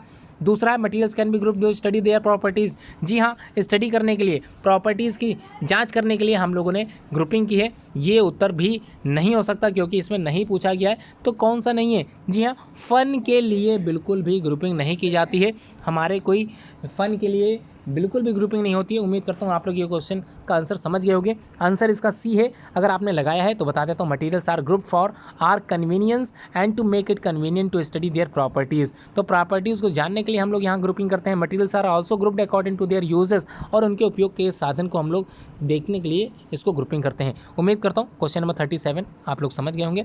अब लोग आगे बढ़ते हैं, तो चलिए स्टार्ट करते हैं क्वेश्चन नंबर 38 को भी। कॉपर मेटल, कॉपर सबने आप लोगों ने देखा होगा, आप लोगों के घरों में जो तार गए हैं वो कॉपर के ही हैं, जी हाँ, कॉपर मेटल इज़ द। तो कॉपर मेटल कैसा होता है, पहला है गुड कंडक्टर ऑफ हीट, दूसरा है हाईली मैग्नेटिक मटेरियल, क्या चुंबकत्व होता है, क्या वो चुंबक की तरह कार्य करता है, तीसरा ट्रांसल्यूसेंट मटेरियल है, मतलब रोशनी को आर पार भेज सकता है, या फिर चौथा ऑर्नामेंटल मटेरियल है। तो आपको क्या लगता है जो कॉपर का वायर आप लोगों ने अपने घरों में लगाया है वो गुड कंडक्टर ऑफ हीट होगा या फिर बी ऑप्शन सही होगा? दोनों में कोई एक ही सही। चलिए मैं क्लू दे देता हूँ, अगर आपने उत्तर लगाया है ए तो आपका उत्तर बिल्कुल सही है। क्यों है इसको मैं एक्सप्लेन कर देता हूँ। सब मटेरियल्स आर हार्ड होते हैं, लस्ट्रस होते हैं, मेलेबल होते हैं, डक्टाइल होते हैं, सोनरस होते हैं and good conductor of heat and electricity होते हैं। जी हाँ, उन्हें हम लोग मेटल्स कहते हैं। ये सारी प्रॉपर्टीज़ किसकी थी, मेटल्स की थी। और जो कॉपर है वो मेटल ही है। Examples of metals are iron हो गया, कॉपर हो गया, एल्युमिनियम हो गया, कैल्शियम हो गया, मैग्नीशियम हो गया, और भी और एग्जाम्पल हो सकते हैं। इलेक्ट्रिकल कंडक्टिविटी डिक्रीजिंग ऑर्डर है silver, copper, aluminium, tungsten. Silver is the best conductor of heat and electricity because it contains a higher number of mobile atoms, free electron जिसको बोलते हैं। Copper is use widely because of low cost than silver and gold. तो चांदी के तार तो अपने घर में आप लोग नहीं लगवा सकते, काफ़ी महंगे पड़ जाते हैं, लेकिन आप लोग कॉपर की वायर लगवा सकते हो, ठीक है, इसी वजह से ये ड्यूरेबल होता है। आगे बढ़ते हैं। Question number 39, which of the following statement is incorrect. देखिएगा इनमें से कौन सी स्टेटमेंट गलत है। तो गलत स्टेटमेंट बताना है आप लोगों को, उसके अलावा कुछ भी नहीं बताना है। तो गलत स्टेटमेंट कौन सी है, क्वेश्चन नंबर 39 की बात हो रही है, तो गलत स्टेटमेंट कौन सी है। पहला option, dividing materials into group make it convenient to study their properties. तो डिवाइडिंग मतलब डिवाइड करना ग्रुप्स में कई तरह के मटेरियल्स को, ये हमारे लिए अच्छी बात होती है। ये तो बिल्कुल गलत नहीं ऑप्शन हो सकता। B option, materials are group together on the basis of only similarities. क्या ये सही होगा, मतलब कहने का ये गलत उत्तर हो सकता है आपके हिसाब से बी। चलिए इसको साइड कर लेते हैं, क्योंकि ऐसा तो कुछ भी नहीं है, सिमिलरिटीज़ बिल्कुल नहीं हो सकता, क्योंकि सिमिलरिटीज़ को देखते हुए भी ग्रुपिंग की जाती है और डिससिमिलरिटीज़ को भी देखते हुए ग्रुपिंग की जाती है, ठीक है। अगला है, different types of materials have different properties. ये तो बिल्कुल सही है, तो इसके हिसाब से तो ये इनकरेक्ट बिल्कुल नहीं हो सकता। डी है, object around us made up of variety of materials. कई तरह की वैरायटीज़ के बने होते हैं। इसका मतलब अगर आपने उत्तर लगा दिया है बी, तो आपका उत्तर बिल्कुल सही है। Materials are group together on the basis of their similarities and differences in their properties. ध्यान रखिएगा, सिर्फ सिमिलरिटीज़ नहीं हो सकता, डिससिमिलरिटीज़ भी होते हैं। In everyday life we often group materials for are convenience. जी हाँ, अपने सुविधाजनक जीवन को बनाने के लिए हम लोग भी ग्रुपिंग करते हैं। आगे बढ़ते हैं। Question number 40, the space between particles is maximum. तो आप लोगों ने देखा होगा स्पेस मैक्सिमम किस में होता है। चलिए मैं एक एक करके सारे पार्टिकल्स के स्पेस बताता हूँ। देखिए अगर बात करते हैं सॉलिड की, ठीक है, सॉलिड का एक पार्टिकल यहाँ होगा, दूसरा इससे बिल्कुल सटा होगा, तीसरा और चिपका होगा, चौथा और चिपका होगा। ऐसे ही सारे पार्टिकल्स जो होते हैं सॉलिड के बहुत ही ज़्यादा पास होते हैं, इस वजह से इनके बीच का जो स्पेस होता है वो बिल्कुल कम होता है। तो यहाँ तो पूछ रहा है मैक्सिमम किस में होता है, तो मैक्सिमम सॉलिड में तो बिल्कुल नहीं होता, ठीक है। लिक्विड में थोड़ा सा बढ़ जाएगा स्पेस, ठीक है, एक यहाँ होगा तो दूसरा यहाँ होगा, तीसरा यहाँ होगा, चौथा यहाँ होगा, पाँचवा यहाँ। लेकिन जो गैसेस होती हैं उसमें जो स्पेस होता है वो बहुत ही ज़्यादा स्पेस होता है। जी हाँ, मैक्सिमम स्पेस गैसेस में होता है। अगर आपने उत्तर लगाया सी, तो आपका उत्तर बिल्कुल सही है, तो गैसेस में ही होता है। एक्सप्लेनेशन समझा देता हूँ। In solid particles are tightly packed, in liquid the space of particles is larger than solids but smaller than gases. The space between particles is very maximum in the gases, generally they are loosely packed. तो उम्मीद करता हूँ ये 40 question जो आप लोगों ने multiple choice questions के रूप में देखे थे चैप्टर नंबर 4 के सॉर्टिंग मटेरियल्स इनटू ग्रुप के, अच्छे से आप लोग समझ गए होंगे। अब हम लोग बात करते हैं ट्रू फॉल्स की। जी हाँ, ट्रू फॉल्स के बाद हम लोग फिल इन द ब्लैंक्स के क्वेश्चंस अटेम्प्ट करेंगे। तो ट्रू फॉल्स देखते हैं। चलिए स्टार्ट करते हैं क्वेश्चन नंबर 1 से ट्रू फॉल्स के। तो कॉपी में जरूर लिखते चलिएगा, जिसमें आप लोगों को पता चले कि आप लोगों ने कितने क्वेश्चंस अटेम्प्ट किए और कितने आपको नहीं आते थे। तो चलिए लेट्स स्टार्ट। चलिए class 1 science chapter number 4 sorting materials into group, इसके ट्रू फॉल्स देख लेते हैं, ठीक है। ट्रू फॉल्स भी देख लेते हैं। सब लोग ध्यान से समझिएगा, सारे क्वेश्चंस में समझाता चलूँ, आप लोगों को उत्तर बताना है। क्वेश्चन नंबर 1, सॉलिड मतलब जो ठोस पदार्थ होते हैं, have neither a definite shape और नैदर अ वॉल्यूम। तो आप लोग क्या कह सकते हो, जो भी सॉलिड होते हैं, जैसे आप लोगों के घर में कई तरह के सॉलिड चीज़ें मिल जाएंगी, उसको आप लोग देखिए, क्या उसका शेप बिल्कुल भी निश्चित नहीं है, क्या डेफिनेट शेप और वॉल्यूम नहीं है, तो इसका मतलब ये क्वेश्चन गलत है। इसका मतलब ये होगा फॉल्स। तो अगर आपने फॉल्स लगा दिया है तो ये अच्छी बात है आप लोगों के लिए। The answer is false. तो चलिए अब हम लोग बात करते हैं क्वेश्चन नंबर 2 की। आंसर देखते ही आप लोग बताते चलिए, क्वेश्चन देखते ही आंसर आप लोग लगाते चलिए। A hard substance can scratch a soft substance. कोई भी हार्ड सब्सटेंस, जैसे मान लीजिए कोई लोहे का सब्सटेंस आपके हाथों में है और कोई सॉफ्ट सब्सटेंस है, जैसे मार्बल हो गया, या फिर कांच की बात करें, ग्लास की बात करें, अगर आपने ग्लास पे अगर लोहे की कोई चीज़ मार दी तो वो क्या होगा, स्क्रैच आ जाएंगे उसमें। जी हाँ, बिल्कुल सही है। अगर आपने उत्तर लगाया है ट्रू फॉल्स में कोई एक चीज़, तो इसमें अगर आपने ट्रू लगाया है तो बिल्कुल बता दूँ आपका उत्तर सही है, ट्रू ही इसका आंसर है। थर्ड क्वेश्चन देखते हैं, ग्रुपिंग इज़ यूज़फुल प्रोसेस, क्या हो सकता है यूज़फुल? तो यूज़फुल मतलब हमारे लिए सुविधाजनक हो सकता है। तो बता देता हूँ आप लोगों को, जो ग्रुपिंग हम लोग करते हैं कई तरह के मटेरियल्स को ऑन देयर सिमिलरिटीज़ या फिर डिफरेंसेस को देखते हुए, सिमिलरिटीज़ को देखते हुए, वो अपनी सुविधा अनुसार ही हम लोग करते हैं। तो इसका मतलब बिल्कुल सही कह रहा है। क्वेश्चन नंबर 3 तो बिल्कुल करेक्ट है, आपने ट्रू लगा दिया तो आपका आंसर बिल्कुल सही है, तो ट्रू ही होगा इसका आंसर। क्वेश्चन नंबर 4 देख लेते हैं, थिंग्स मतलब लगभग सभी चीज़ें की बात हो रही है, made of gold and aluminium, देखिए सोने की बनी कोई चीज़, एल्युमिनियम की बनी कोई चीज़, हैव नो लस्टर, तो क्या ऐसा हो सकता है? बिल्कुल भी शाइन नहीं करते, जबकि दोनों शाइन करते हैं। तो जब शाइन करते हैं तो ये तो बिल्कुल रॉन्ग हो गया। इसका मतलब आपने उत्तर अगर फॉल्स लगा दिया है तो आपका उत्तर बिल्कुल सही माना जाएगा, फॉल्स ही है।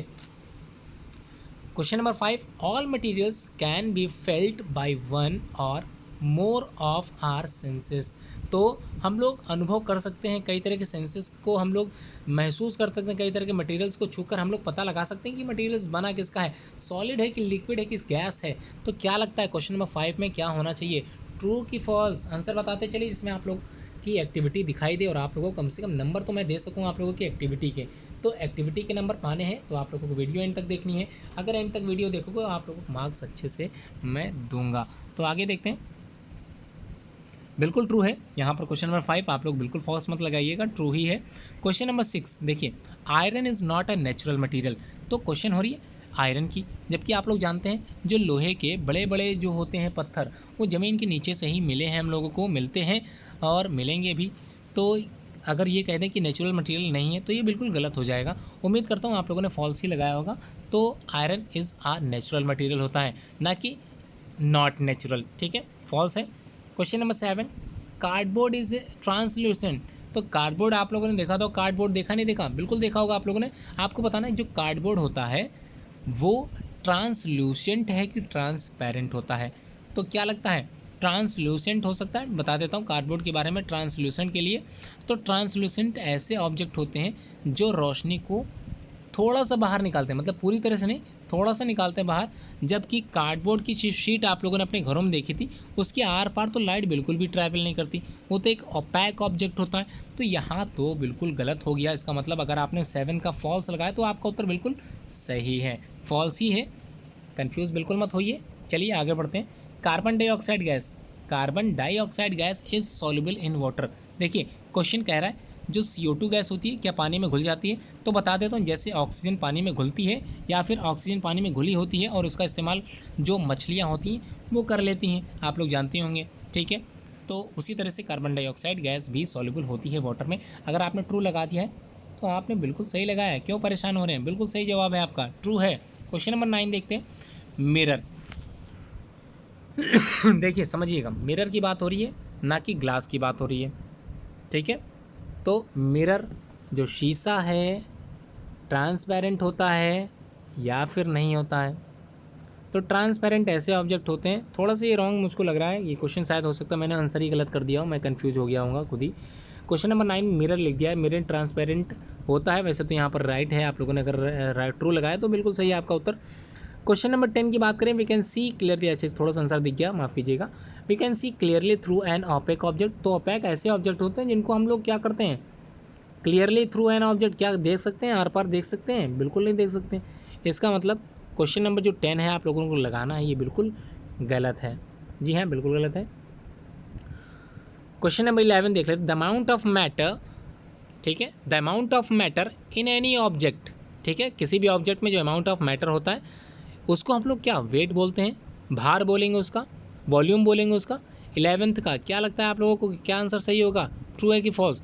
देखिए अमाउंट की बात हो रही है, अमाउंट का मतलब कितनी मात्रा, ठीक है बिल्कुल सही है, वेट ही बोलते हैं उसको, volume is equal to weight, बिल्कुल ट्रू है। अगर आपने ट्रू लगाया तो आपका उत्तर बिल्कुल सही है।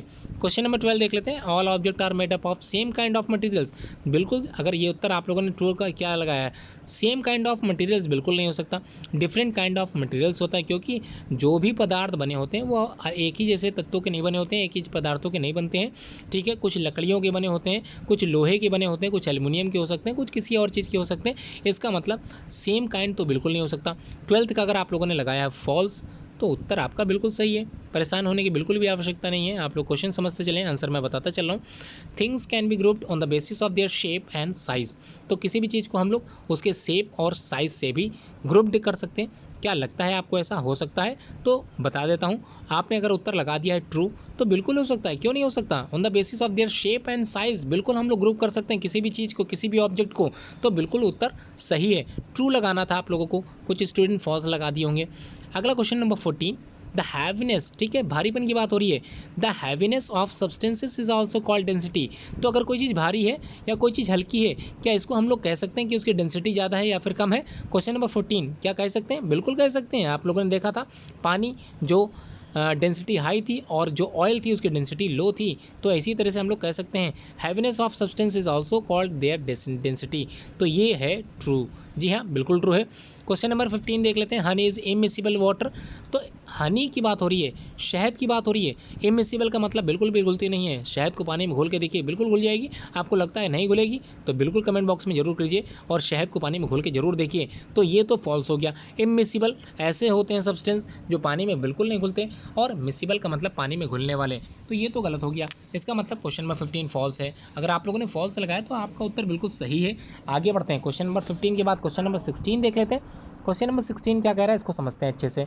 All object around us are made up of one material. क्या आपको लगता है जो क्वेश्चन नंबर 16 है, जो हमारे आसपास जितने भी पदार्थ होते हैं वो सब क्या एक ही मटेरियल के बने हैं? ऐसा क्वेश्चन तो आप लोग इससे पहले भी अटेम्प्ट कर चुके हो। उम्मीद करता हूँ ये क्वेश्चन आप लोग गलत नहीं करोगे। तो ये तो हो गया फॉल्स, ठीक है। क्यों फॉल्स हो गया? क्योंकि अभी आप लोगों ने सीखा था कि कई तरह के पदार्थ कई अलग अलग तरीके के मटेरियल से बने होते हैं, इसलिए ये हो गया फॉल्स, ठीक है। आगे बढ़ते हैं, question number 17, if almost all the light can pass through an object is called transparent. Question number 17, अगर कोई ऑब्जेक्ट है और हमने टॉर्च जलाया एक तरफ से और उसकी रोशनी आर पार चली गई, तो उस ऑब्जेक्ट को हम लोग बोलते हैं ट्रांसपेरेंट ऑब्जेक्ट। तो क्या ये सही है या फिर गलत है? तो आप लोगों ने पढ़ा था, तो आपने उत्तर क्या लगाया? जी हाँ ट्रू है, बिल्कुल सही है। ऐसे ऑब्जेक्ट जहाँ लाइट ट्रैवल करती है उसे बोलते हैं ट्रांसपेरेंट ऑब्जेक्ट। बिल्कुल सही है आपका उत्तर। क्वेश्चन नंबर 18 देख लेते हैं। 18 में आप लोगों से पूछा sugar and salt can dissolve in water. पानी में आप लोगों ने कभी चीनी घोली है? जी हाँ घोली होगी। और पानी में चीनी घुल भी गई होगी? जी हाँ बिल्कुल घुल गई होगी। जैसे नमक घुल जाता है बिल्कुल उसी तरह से चीनी भी घुल जाती है। इसका मतलब क्वेश्चन जो यहाँ लिखा हुआ है क्वेश्चन नंबर 18 बिल्कुल सही है। आप लोगों को बिल्कुल गलत नहीं लिखना है इसको। शुगर और सॉल्ट दोनों ही डिजॉल्व होती हैं वाटर में, बिल्कुल सही उत्तर है। Question number 19, all gases including air are good conductor of heat. अभी आप लोगों ने ये वाला क्वेश्चन सीखा था, आप लोगों को पता होगा क्वेश्चन नंबर 19 क्या होगा, सही होगा कि गलत होगा, क्योंकि आप लोगों ने ये सीखा है क्वेश्चन। सभी गैसेस जो एयर में मिली होती हैं वो होती हैं बैड कंडक्टर ऑफ हीट। याद कीजिए बैड कंडक्टर ऑफ हीट होती हैं, इसी वजह से बैड कंडक्टर ऑफ हीट होती हैं, इसी वजह से ये क्वेश्चन फॉल्स हो गया, क्योंकि यहाँ पर लिखा है कंडक्टर ऑफ हीट गुड। तो गुड तो बिल्कुल नहीं होता, होता क्या है? बैड कंडक्टर ऑफ हीट है, ठीक है। क्वेश्चन नंबर 20 देख लेते हैं। Materials can be classified on their hardness. क्या आपको लगता है क्वेश्चन नंबर 20 की अगर हम लोग बात करें तो मटीरियल्स को हम लोग उनकी क्लासिफिकेशन कर सकते हैं उनके हार्डनेस को देखते हुए? मतलब कोई चीज़ हार्ड है उसको अलग कर सकते हैं, सॉफ्ट अलग कर सकते हैं। अगर ऐसा हो सकता है तो बिल्कुल ये करेक्ट स्टेटमेंट बिल्कुल सही है। अगर आप लोगों ने ट्रू लगा दिया तो बिल्कुल ट्रू है, बिल्कुल सही है आपका उत्तर। परेशान होने की बिल्कुल आवश्यकता नहीं। इस तरह क्वेश्चन में आप लोग सिर्फ कंफ्यूज होते हैं और गलत आंसर लगा के चले जाते हैं, जबकि क्वेश्चन सिंपल वे में पूछा गया था कि हार्डनेस को देखते हुए क्या हम लोग क्लासिफिकेशन कर सकते हैं? बिल्कुल कर सकते हैं। आगे बढ़ते हैं, क्वेश्चन नंबर 21, मटीरियल्स इन ए सॉलिड और लिक्विड स्टेट। देखिए कोई भी मटीरियल से सॉलिड में हो चाहे लिक्विड स्टेट में हो, always bad conductor of heat हो सकता है या फिर नहीं हो सकता? क्वेश्चन नंबर 21 बिल्कुल नहीं हो सकता। इसका मतलब 21 जो है वो गलत क्वेश्चन है। अगर आपने फॉल्स लगाया तो आपका उत्तर बिल्कुल सही है। क्वेश्चन नंबर 22 देखते हैं। डायमंड, हीरा आप सभी लोगों ने देखा था, is the hardest natural material known. तो सबसे ज़्यादा हार्डेस्ट होता है, सबसे ज़्यादा हार्डेस्ट होता है, कठोर सबसे ज़्यादा होता है। क्या आपको लगता है क्वेश्चन नंबर 22 ट्रू है? तो बता देता हूँ बिल्कुल सही है। जो डायमंड होता है वो सबसे ज़्यादा हार्डेस्ट नेचुरल मटीरियल नोन जो जाना गया है, तो सबसे हार्डेस्ट कौन है? डायमंड है। क्वेश्चन नंबर 23 देख लेते हैं। क्या है? We can see partially through translucent material. Translucent object को हम लोग जो ट्रांसल्यूसेंट होते हैं पार्शियली देख सकते हैं। बिल्कुल सही है। पार्शियली मतलब आधा देख सकते हैं, या फिर ऐसे ऑब्जेक्ट जो लाइट को ट्रेवल पार्शियली करते हैं उनको बोलते हैं ट्रांसल्यूसेंट मटेरियल्स या फिर ट्रांसल्यूसेंट ऑब्जेक्ट। तो ये उत्तर बिल्कुल ट्रू है। आपने ट्रू लगाया तो आपका उत्तर बिल्कुल सही है। आगे बढ़ते हैं क्वेश्चन नंबर 24। ऑयल, देखिए ऑयल पेपर की बात हो रही है, तो ऑयल पेपर का मतलब ऐसे पेपर हैं जिसमें ऑयल गिरा हो, तेल गिर गया हो, उसको हम लोग क्या ट्रांसल्यूसेंट मटेरियल कह सकते हैं? बिल्कुल कह सकते हैं, ये तो आप लोगों ने सीखा ही था। ट्रू है, बिल्कुल ट्रू है। Question number 25, carbon dioxide gas is soluble in water. तो अभी आप लोगों ने सीखा कार्बन डाइऑक्साइड गैस हो चाहे ऑक्सीजन गैस हो, दोनों ही वाटर में घुली होती हैं। आप लोगों ने देखा भी होगा, जो मछलियाँ होती हैं पानी में घुली हुई ऑक्सीजन को ही यूज़ में लाती हैं और अपने गलफड़ों से, गिल्स की सहायता से ऑक्सीजन को क्या यूटिलाइज़ करती हैं, इस्तेमाल करती हैं। उम्मीद करता हूँ आप लोगों ने ट्रू फॉल्स भी सारे सही किए होंगे। अब आखिरी जो अटेम्प्शन है, जो बचा कुचा क्वेश्चन बचा है, वो आपका है फिल इन द ब्लैंक्स। तो चलिए फिल इन द ब्लैंक्स भी सीख लेते हैं और उसके बाद वीडियो ख़त्म होने ही वाली है, तो थोड़ा समय आप लोगों को और देना पड़ेगा। मैं उम्मीद करता हूँ आप लोग एंड तक ज़रूर बने रहोगे। अगर आप लोग चाहते हो साइंस आपकी और बेहतर हो सके तो एंड तक वीडियो देखनी पड़ेगी आप लोगों को। तो चलिए आगे देखते हैं, जो बचे हुए क्वेश्चन उनको भी देख लेते हैं। तो चलिए स्टार्ट करते हैं, फिल इन द ब्लैंक्स को भी समझ लेते हैं अच्छे से। और मैं उम्मीद करता हूँ आप लोग बस आखिरी जो पार्ट है उसको मैं ख़त्म ही करने वाला हूँ। उम्मीद करता हूँ एंड तक जरूर आप लोग बने रहोगे। तो क्लासिक साइंस चैप्टर नंबर आप लोग जानते हैं, सॉर्टिंग मटेरियल इंटू ग्रुप्स की बात हो रही है, तो सारे क्वेश्चंस इसी चैप्टर से रिलेटेड है। फिल इन द ब्लैंक्स की बात हो रही है विद सूटेबल वर्ड्स। तो आप लोगों को सिलेक्ट करने कौन से वर्ड सही हैं, कौन से गलत हैं, ये आप लोग देख सकते हो। क्वेश्चन में समझाता चलूँगा, आप लोग अपने उत्तर लगाते चलोगे। क्वेश्चन नंबर 1 है, जिसमें आप लोगों से पूछा है जो वुड है, लकड़ी जो होती है, इज़ डैश देन रबर। तो रबर से जो लकड़ी होती है वो कैसी होती है, हार्ड होती है या सॉफ्ट होती है? क्या लगता है आप लोगों को, हार्डर है या फिर सॉफ्टर है? तो रबर तो सॉफ्ट होती है, लेकिन जो लकड़ी होती है वो रबर से क्या होती है, हार्ड होती है। जी हाँ, बिल्कुल सही आपने उत्तर लगाया, हार्डर देन सब्सटेंस, कैसा, रबर। तो हार्ड आंसर बिल्कुल सही है। क्वेश्चन नंबर 2 देख लेते हैं। Heavy substance dash in water. तो हैवी सब्सटेंस का मतलब होता है जो भी भारी ऑब्जेक्ट होते हैं वो पानी में क्या करते हैं, क्या पानी में वो तैरते हैं, फ्लोट करते हैं, या फिर सिंक, डूब जाते हैं? क्या लगता है आप लोगों को, पानी में डूब जाते हैं? ये बिल्कुल सही होगा, बिल्कुल बता दूं आपका उत्तर बिल्कुल सही है। सिंक अगर आपने लगाया है तो बता दूं बिल्कुल आपका उत्तर सही है। Question number 3, earth and picture, ठीक है, मिट्टी के जो घड़े होते हैं, इज एन एग्जाम्पल ऑफ किस तरह के ऑब्जेक्ट होते हैं? मिट्टी घड़े आप लोगों ने देखोगे गोल शेप होता है उनका, गोल गोल शेप होता है, मिट्टी के बर्तन बने होते हैं उनका शेप गोल होता है, क्योंकि कुम्हार जो होते हैं, कुंभकार जो होते हैं, वो बनाते समय इसका ध्यान रखते हैं कि गोल में ही बने। तो राउंड ही अगर उत्तर आपने लगाया तो बिल्कुल सही उत्तर आपका, ट्राइंगल या फिर राउंड, तो राउंड आंसर बिल्कुल सही है। क्वेश्चन नंबर 4 देख लेते हैं, आप लोग आंसर लगाते चलिएगा, बताते चलिए। थोड़ी सी स्पीड मैंने बढ़ा रखी है इसलिए क्योंकि मुझे विद इन टाइम ख़त्म कर देना है इसको। मटीरियल्स दैट हैव, तो इनमें से कौन सा, that have lustre are usually, तो इनमें से कौन सा लस्ट्रस होता है? आप लोगों ने याद किया होगा, समझा होगा, क्या था लस्ट्रस? लस्ट्रस का मतलब होता है शाइन बॉडी। तो शाइनी ऑब्जेक्ट कौन होते हैं? 2 ऑप्शन आपको दिए जा रहे हैं, फिल इन द ब्लैंक्स में आप लोगों को बताना है क्या नॉन मेटल्स शाइनी होते हैं या फिर मेटल्स शाइनी होते हैं। तो आपको क्या लगता है क्वेश्चन नंबर 4 में आप लोगों को क्या लगाना सही रहेगा? तो अगर आपने उत्तर लगाया मेटल्स, तो बता दूं मेटल्स की तो प्रॉपर्टी होती है, बिल्कुल सही आपका उत्तर है, लस्ट्रस प्रॉपर्टीज़ रखने वाले मेटल्स ही होते हैं, उनकी प्रॉपर्टी ही मेटल्स की होती है, लस्ट्रस। जी हाँ, उत्तर बिल्कुल आपका सही है। क्वेश्चन नंबर 5 देख लेते हैं। क्वेश्चन नंबर 5 में क्या पूछ रहा है, an object can be made different. तो डिफरेंट क्या डिफरेंट बनाते हैं? कई तरह के ऑब्जेक्ट बने होते हैं, डिफरेंट किस चीज़ के बने होते हैं? क्या मेटल्स होगा या फिर मटेरियल्स होगा? तो अगर आप लोगों ने मटेरियल्स लगाया तो बता देता हूँ आपका उत्तर बिल्कुल सही है, मटेरियल्स ही होगा। कई तरह के ऑब्जेक्ट कई तरह के मटेरियल्स के बने होते हैं, चाहे वो मेटल के हों चाहे वो नॉन मेटल के हों, इसलिए मेटल्स लगाना ज़रूरी नहीं है। तो मटेरियल्स बिल्कुल आपका उत्तर सही है। क्वेश्चन अगला देख लेते हैं। क्वेश्चन नंबर 6, गोल्ड, गोल्ड मतलब सोना होता है, सोने के पास क्या होता है, खुद की चमक होती है, बिल्कुल सही है, लेकिन आंसर क्या लगाओगे आप लोग, gold has a dash shine. तो किस तरह का शाइन नेचर होता है, किस कलर का होता है, क्या ग्रीन शाइन नेचर होता है या फिर येलो कलर का होता है? क्या लगता है आप लोगों को, गोल्ड हैज़ आ, जी हाँ बिल्कुल सही है, येलो कलर, ठीक है, बिल्कुल सही आपका उत्तर है, आप लोगों ने बिल्कुल सही लगाया उत्तर, येलो शाइन कलर होता है गोल्ड का।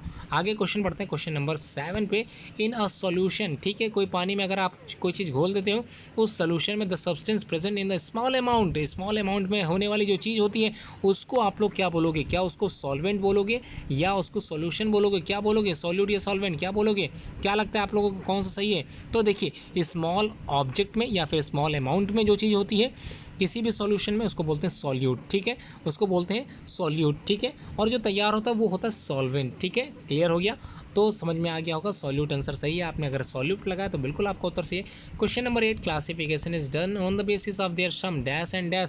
तो क्या लगता है, क्लासिफिकेशन जब आप लोगों ने की थी तो कई तरह के डिफरेंसेस थे और कई तरह की सिमिलैरिटीज़ थी। अगर आप लोगों ने उत्तर लगा दिया है सिमिलर डिससिमिलर को लेकर, तो मैं बता देता हूँ सिमिलैरिटीज़ और डिससिमिलैरिटीज़ ही इसका सही आंसर है। तो सिमिलैरिटीज़ एंड डिससिमिलैरिटीज़ या डिफरेंसेस ही उसका उत्तर सही है। Question number 9, iron is dash in appearance, किस तरह से दिखता है आप लोगों को पता होगा। कैसा दिखता है, 2 ऑप्शन आपको मिले हैं, आप लोगों को भरना है, फिल करना है। लस्ट्रस बॉडी होती है या सॉफ्ट होती है, सॉफ्ट तो बिल्कुल नहीं हो सकती। शाइनी अपीयरेंस होता है, शाइन मतलब चमक होती है, बिल्कुल सही है। लस्ट्रस अगर आपने लगाया है तो आपका उत्तर बिल्कुल सही है, बिल्कुल एकदम करेक्ट है। क्वेश्चन नंबर 10 भी देख लेते हैं। लेमन जूस, जो नींबू का रस था, उसको आप लोगों ने पानी में क्या किया था, घोला था, तो कैसा था, घुल गया था नहीं घुल गया था, इमिसिबल था या फिर मिसिबल था। मिसिबल मतलब घुलने वाला था या इमिसिबल मतलब नॉन घुलनशील। तो मिसिबल अगर आपने लगाया है तो आपका उत्तर बिल्कुल आप लोग मान सकते हैं कि आपका उत्तर बिल्कुल सही है। मिसिबल ऑब्जेक्ट होते हैं, बिल्कुल सही है। क्वेश्चन नंबर 11 देख लेते हैं। लिक्विड, ठीक है। Question number 11, liquid dash its shape and on changing the container. तो लिक्विड हमेशा अपना जो आकार होता है वो बदल देते हैं किसी भी कंटेनर में। जैसे ही आप लोग रखोगे तो आकार बदलते हैं, बदलना मतलब चेंज होता है। तो आंसर आप लोग को क्या लगाओ, डू नॉट चेंज या फिर चेंज, क्या लगाओगे जल्दी से बताइए। तो आंसर लगा दिया आप लोगों ने। चेंज अगर लगाया तो बिल्कुल आपका उत्तर सही है। डू नॉट चेंज लगाया तो थोड़ा सा गलत हो जाएगा, क्योंकि यहाँ पर परिवर्तित होती हैं। जी हाँ, लिक्विड अपना आकार बदलते हैं किसी भी पॉट में रखने के बाद, तो चेंज आपको उत्तर लगाना था। तो चलिए क्वेश्चन अगला देखते हैं। तो चलिए अब लोग हम बात करते हैं क्वेश्चन नंबर 12 की। तो क्वेश्चन नंबर 12 में देख लेते हैं क्या कुछ है। ग्रुपिंग ऑफ थिंग्स, देखिए हम लोग ग्रुप करते हैं, ये क्यों करते हैं ग्रुपिंग, किसी भी ऑब्जेक्ट या किसी भी सब्सटेंस की ग्रुपिंग हम लोग क्यों करते हैं। क्या नॉन कन्वीनियंट होता है, हमारे लिए सुविधाजनक बिल्कुल नहीं होता, या फिर हमारे लिए सुविधाजनक है, कन्वीनियंस है। आपको क्या लगता है, कन्वीनियंस होगा या सुविधाजनक ना होना। उत्तर क्या लगाएंगे आप लोग, कन्वीनियंस लगाएंगे, बिल्कुल सही आपका उत्तर है। आप लोग अच्छे से समझ गए, इसका मतलब इस चैप्टर से रिलेटेड हर एक टॉपिक्स को मैंने बहुत ही अच्छे से समझाया है। आप लोग आंसर्स बिल्कुल अच्छे से लगाते चलें। इसी का ही आप लोगों को एक और क्विज़ मिलने वाला है, लेकिन वो क्विज़ आप लोगों को टेलीग्राम पे करने के लिए मिलेगा। तो अच्छी बात है, उसमें मार्कशीट वगैरह सब कुछ आप लोगों को मिलने वाली है। उसकी तैयारी मैंने आज करा दी है और मैं उम्मीद करता हूँ ये 100 क्वेश्चन आप लोग जरूर अटैम्प्ट करोगे। तो क्वेश्चन अगला है, देख लेते हैं। Water is called the dash solvent. देखिए पानी जो होता है उसको हम लोग कौन सा सॉल्वेंट कहते हैं, because it dissolve large number of things. इसमें हम काफ़ी चीज़ें घोल सकते हैं, कई तरह की चीज़ें घोल सकते हैं, चीनी घोल सकते हैं, नमक घोल सकते हैं, और भी कई तरह की चीज़ें इसमें घोली जा सकती हैं। इस वजह से हम लोग जल को या फिर वाटर को क्या कहते हैं, क्या इसको इंडिविजुअल प्रॉपर्टी या इंडिविजुअल सब्सटेंस कहते हैं या फिर यूनिवर्सल सॉल्वेंट कहते हैं। तो आपको बताना है क्या कहते हैं इसको। जी हाँ, अगर आपने उत्तर लगाया है यूनिवर्सल सॉल्वेंट तो आपका उत्तर बिल्कुल सही है। आप लोग इतनी अच्छी तैयारी कैसे कर रहे हैं, कैसे आप लोग इतना अच्छे से अटेम्प्ट कर रहे हैं। ज़रूर आपको क्लास में रेगुलर आप लोग ज़रूर पढ़ते होंगे, इस वजह से आप लोग क्वेश्चन अच्छे से समझ रहे हैं। तो क्वेश्चन अगला है, देख लेते हैं उसको भी। क्वेश्चन नंबर 14 देख लेते हैं। Different object have different shapes and dash. तो क्या लगता है, डिफरेंट ऑब्जेक्ट जो होते हैं उनके शेप्स तो डिफरेंट होते ही हैं, और उनकी साइज़ क्या सिमिलर होती होगी। जी नहीं, उनकी साइज़ भी आप लोग लिखेंगे डिफरेंट होते हैं। तो डिफरेंट साइज़ बिल्कुल सही उत्तर है। क्वेश्चन नंबर 15 भी देख लेते हैं। The object through which we can see is known as dash object. तो कौन से ऑब्जेक्ट ऐसे होते हैं जिसके आर पर हम लोग आसानी से देख सकते हैं। इसको आप लोगों को ऑप्शन बताने की आवश्यकता मुझे नहीं लगता पड़ेगी, तो आप लोग अपना उत्तर ज़रूर देते चलें कमेंट बॉक्स में, स्पीड में कमेंट करते चलें, बताते चलें, आप लोग आंसर लगाते चलें। जी हाँ, अगर आपने ट्रांसपेरेंट लगा दिया है तो आपका उत्तर बिल्कुल सही है। ऐसे ऑब्जेक्ट जिनको आर पार हम लोग देख सकें उन्हें बोलते हैं ट्रांसपेरेंट ऑब्जेक्ट। जी हाँ, बिल्कुल सही उत्तर है आपका। आगे बढ़ते हैं। Question number 16, sand. जी हाँ, सैंड मतलब जो बालू आप लोगों ने लाए थे, मोरंग गिट्टी बालू, ये सब आपको याद हो जब मकान बनना था आप लोगों का। तो इसी बालू को अगर हम लोग पानी में घोलते हैं, क्या ये घुल जाएगी। आप लोग ज़रूर घर में इस तरह के जो है एक्सपेरिमेंट किया कीजिए।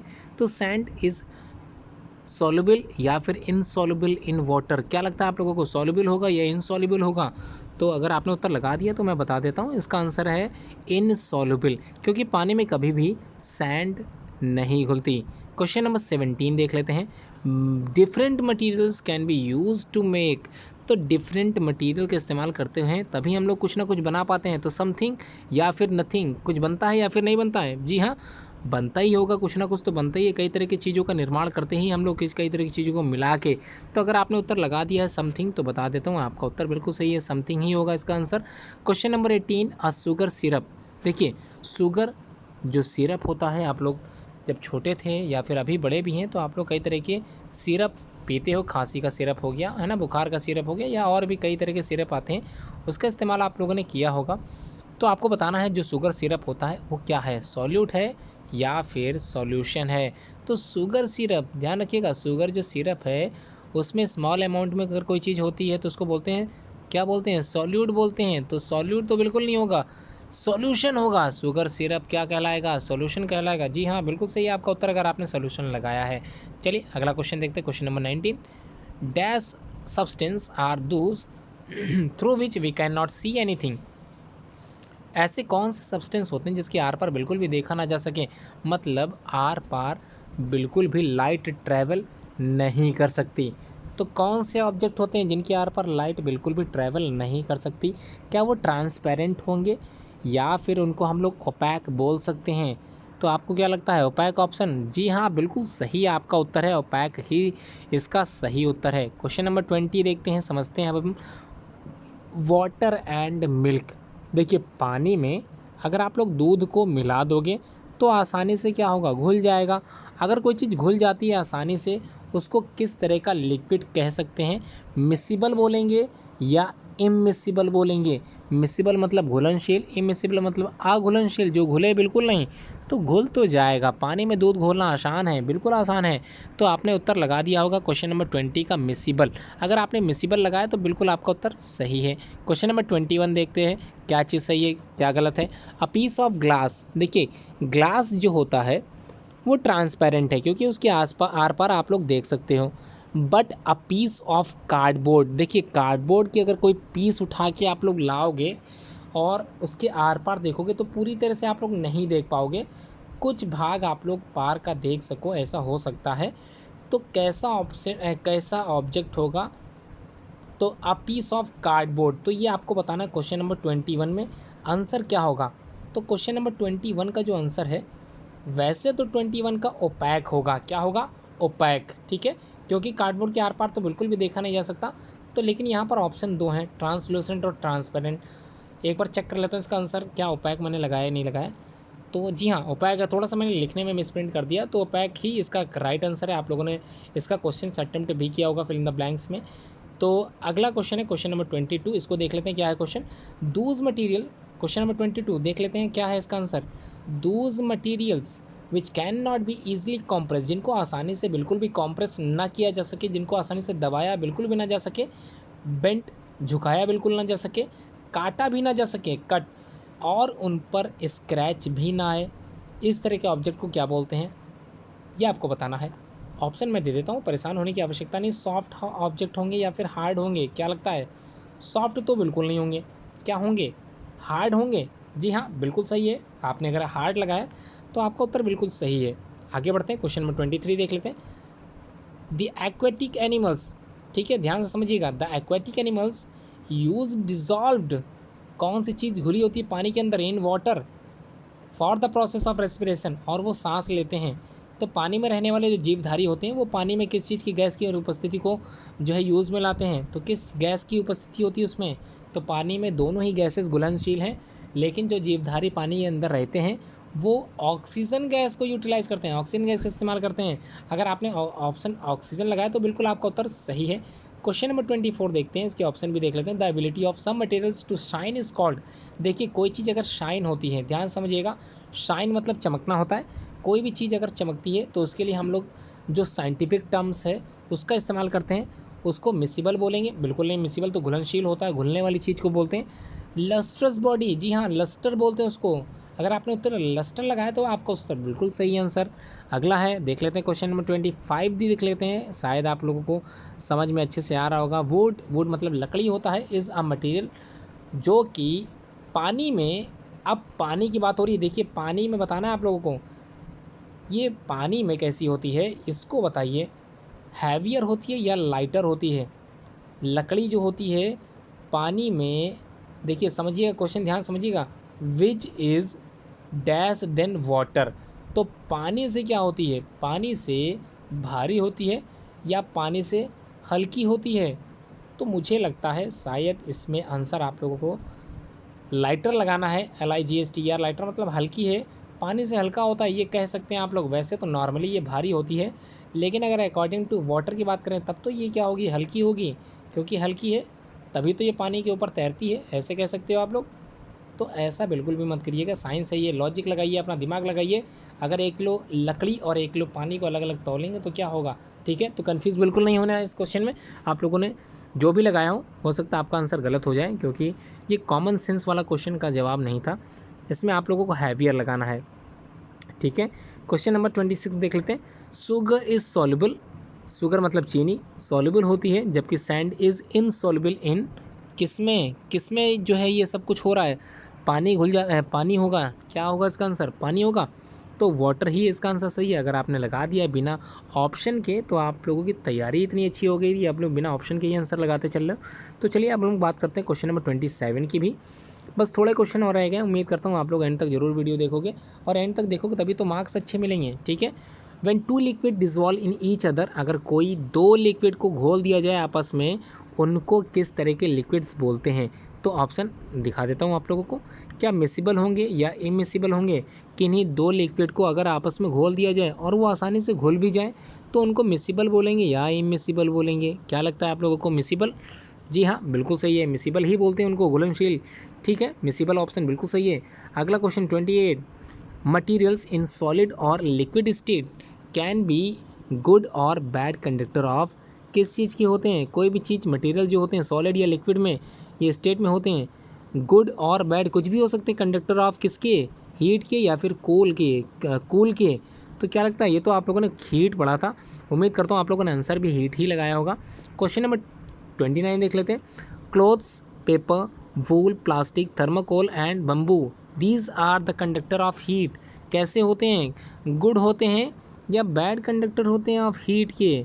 याद कीजिए, पेपर हो गया, वूल हो गया, प्लास्टिक हो गया, थर्माकोल हो गया, क्लोथ्स हो गए, ये सभी क्या होते हैं, bad conductor of electricity, sorry bad conductor of heat होते हैं। जी हाँ, अगर आपने बैड लगा दिया है बिना ऑप्शन देखे तो आपका उत्तर बिल्कुल सही है। क्वेश्चन नंबर 30, लिक्विड हैव, जितने भी लिक्विड्स होते हैं हैव नो डेफिनेट शेप, क्योंकि उनको जिस बर्तन में रखो उस बर्तन का वो आकार रख लेते हैं। तो no definite shape but have a definite, तो उनके पास डेफिनेट होता है। क्या डेफिनेट होता है ये आपको बताना है। उनके पास डेफिनेट क्या होता है, क्या साइज़ डेफिनेट होगा, जी नहीं। क्या डेफिनेट होगा, वॉल्यूम डेफिनेट होगा, जी हाँ वॉल्यूम डेफिनेट होगा। आपने उत्तर अगर वॉल्यूम लगाया तो आपका उत्तर बिल्कुल सही है। क्वेश्चन नंबर 31 देख लेते हैं।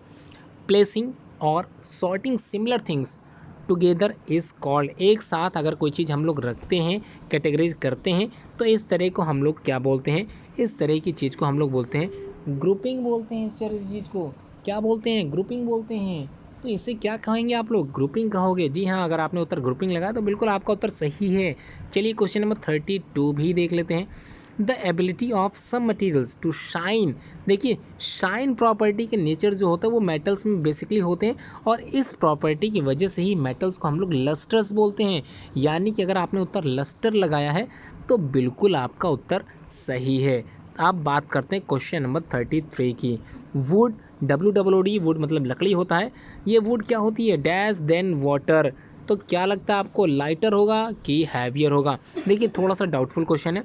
अब यही क्वेश्चन है, इससे पहले आप लोगों ने हैवियर लगाया था, थोड़ा सा वहाँ रॉन्ग था, वहाँ पर आप लोगों को लाइटर लगाना था। यहाँ पर भी क्या लगाओगे, लाइटर ही लगाओगे। आप कंफ्यूज मत होइए, क्वेश्चन बहुत ईजी है, तो लाइटर ही लगाना है इसमें, ठीक है। लाइटर मतलब हल्की होती है। क्वेश्चन नंबर 34 और इसके बाद लास्ट क्वेश्चन बचेगा। मैं उम्मीद करता हूँ जो बच्चे इस वीडियो को एंड तक देखें उनको अच्छे से नंबर मैं देने वाला हूँ।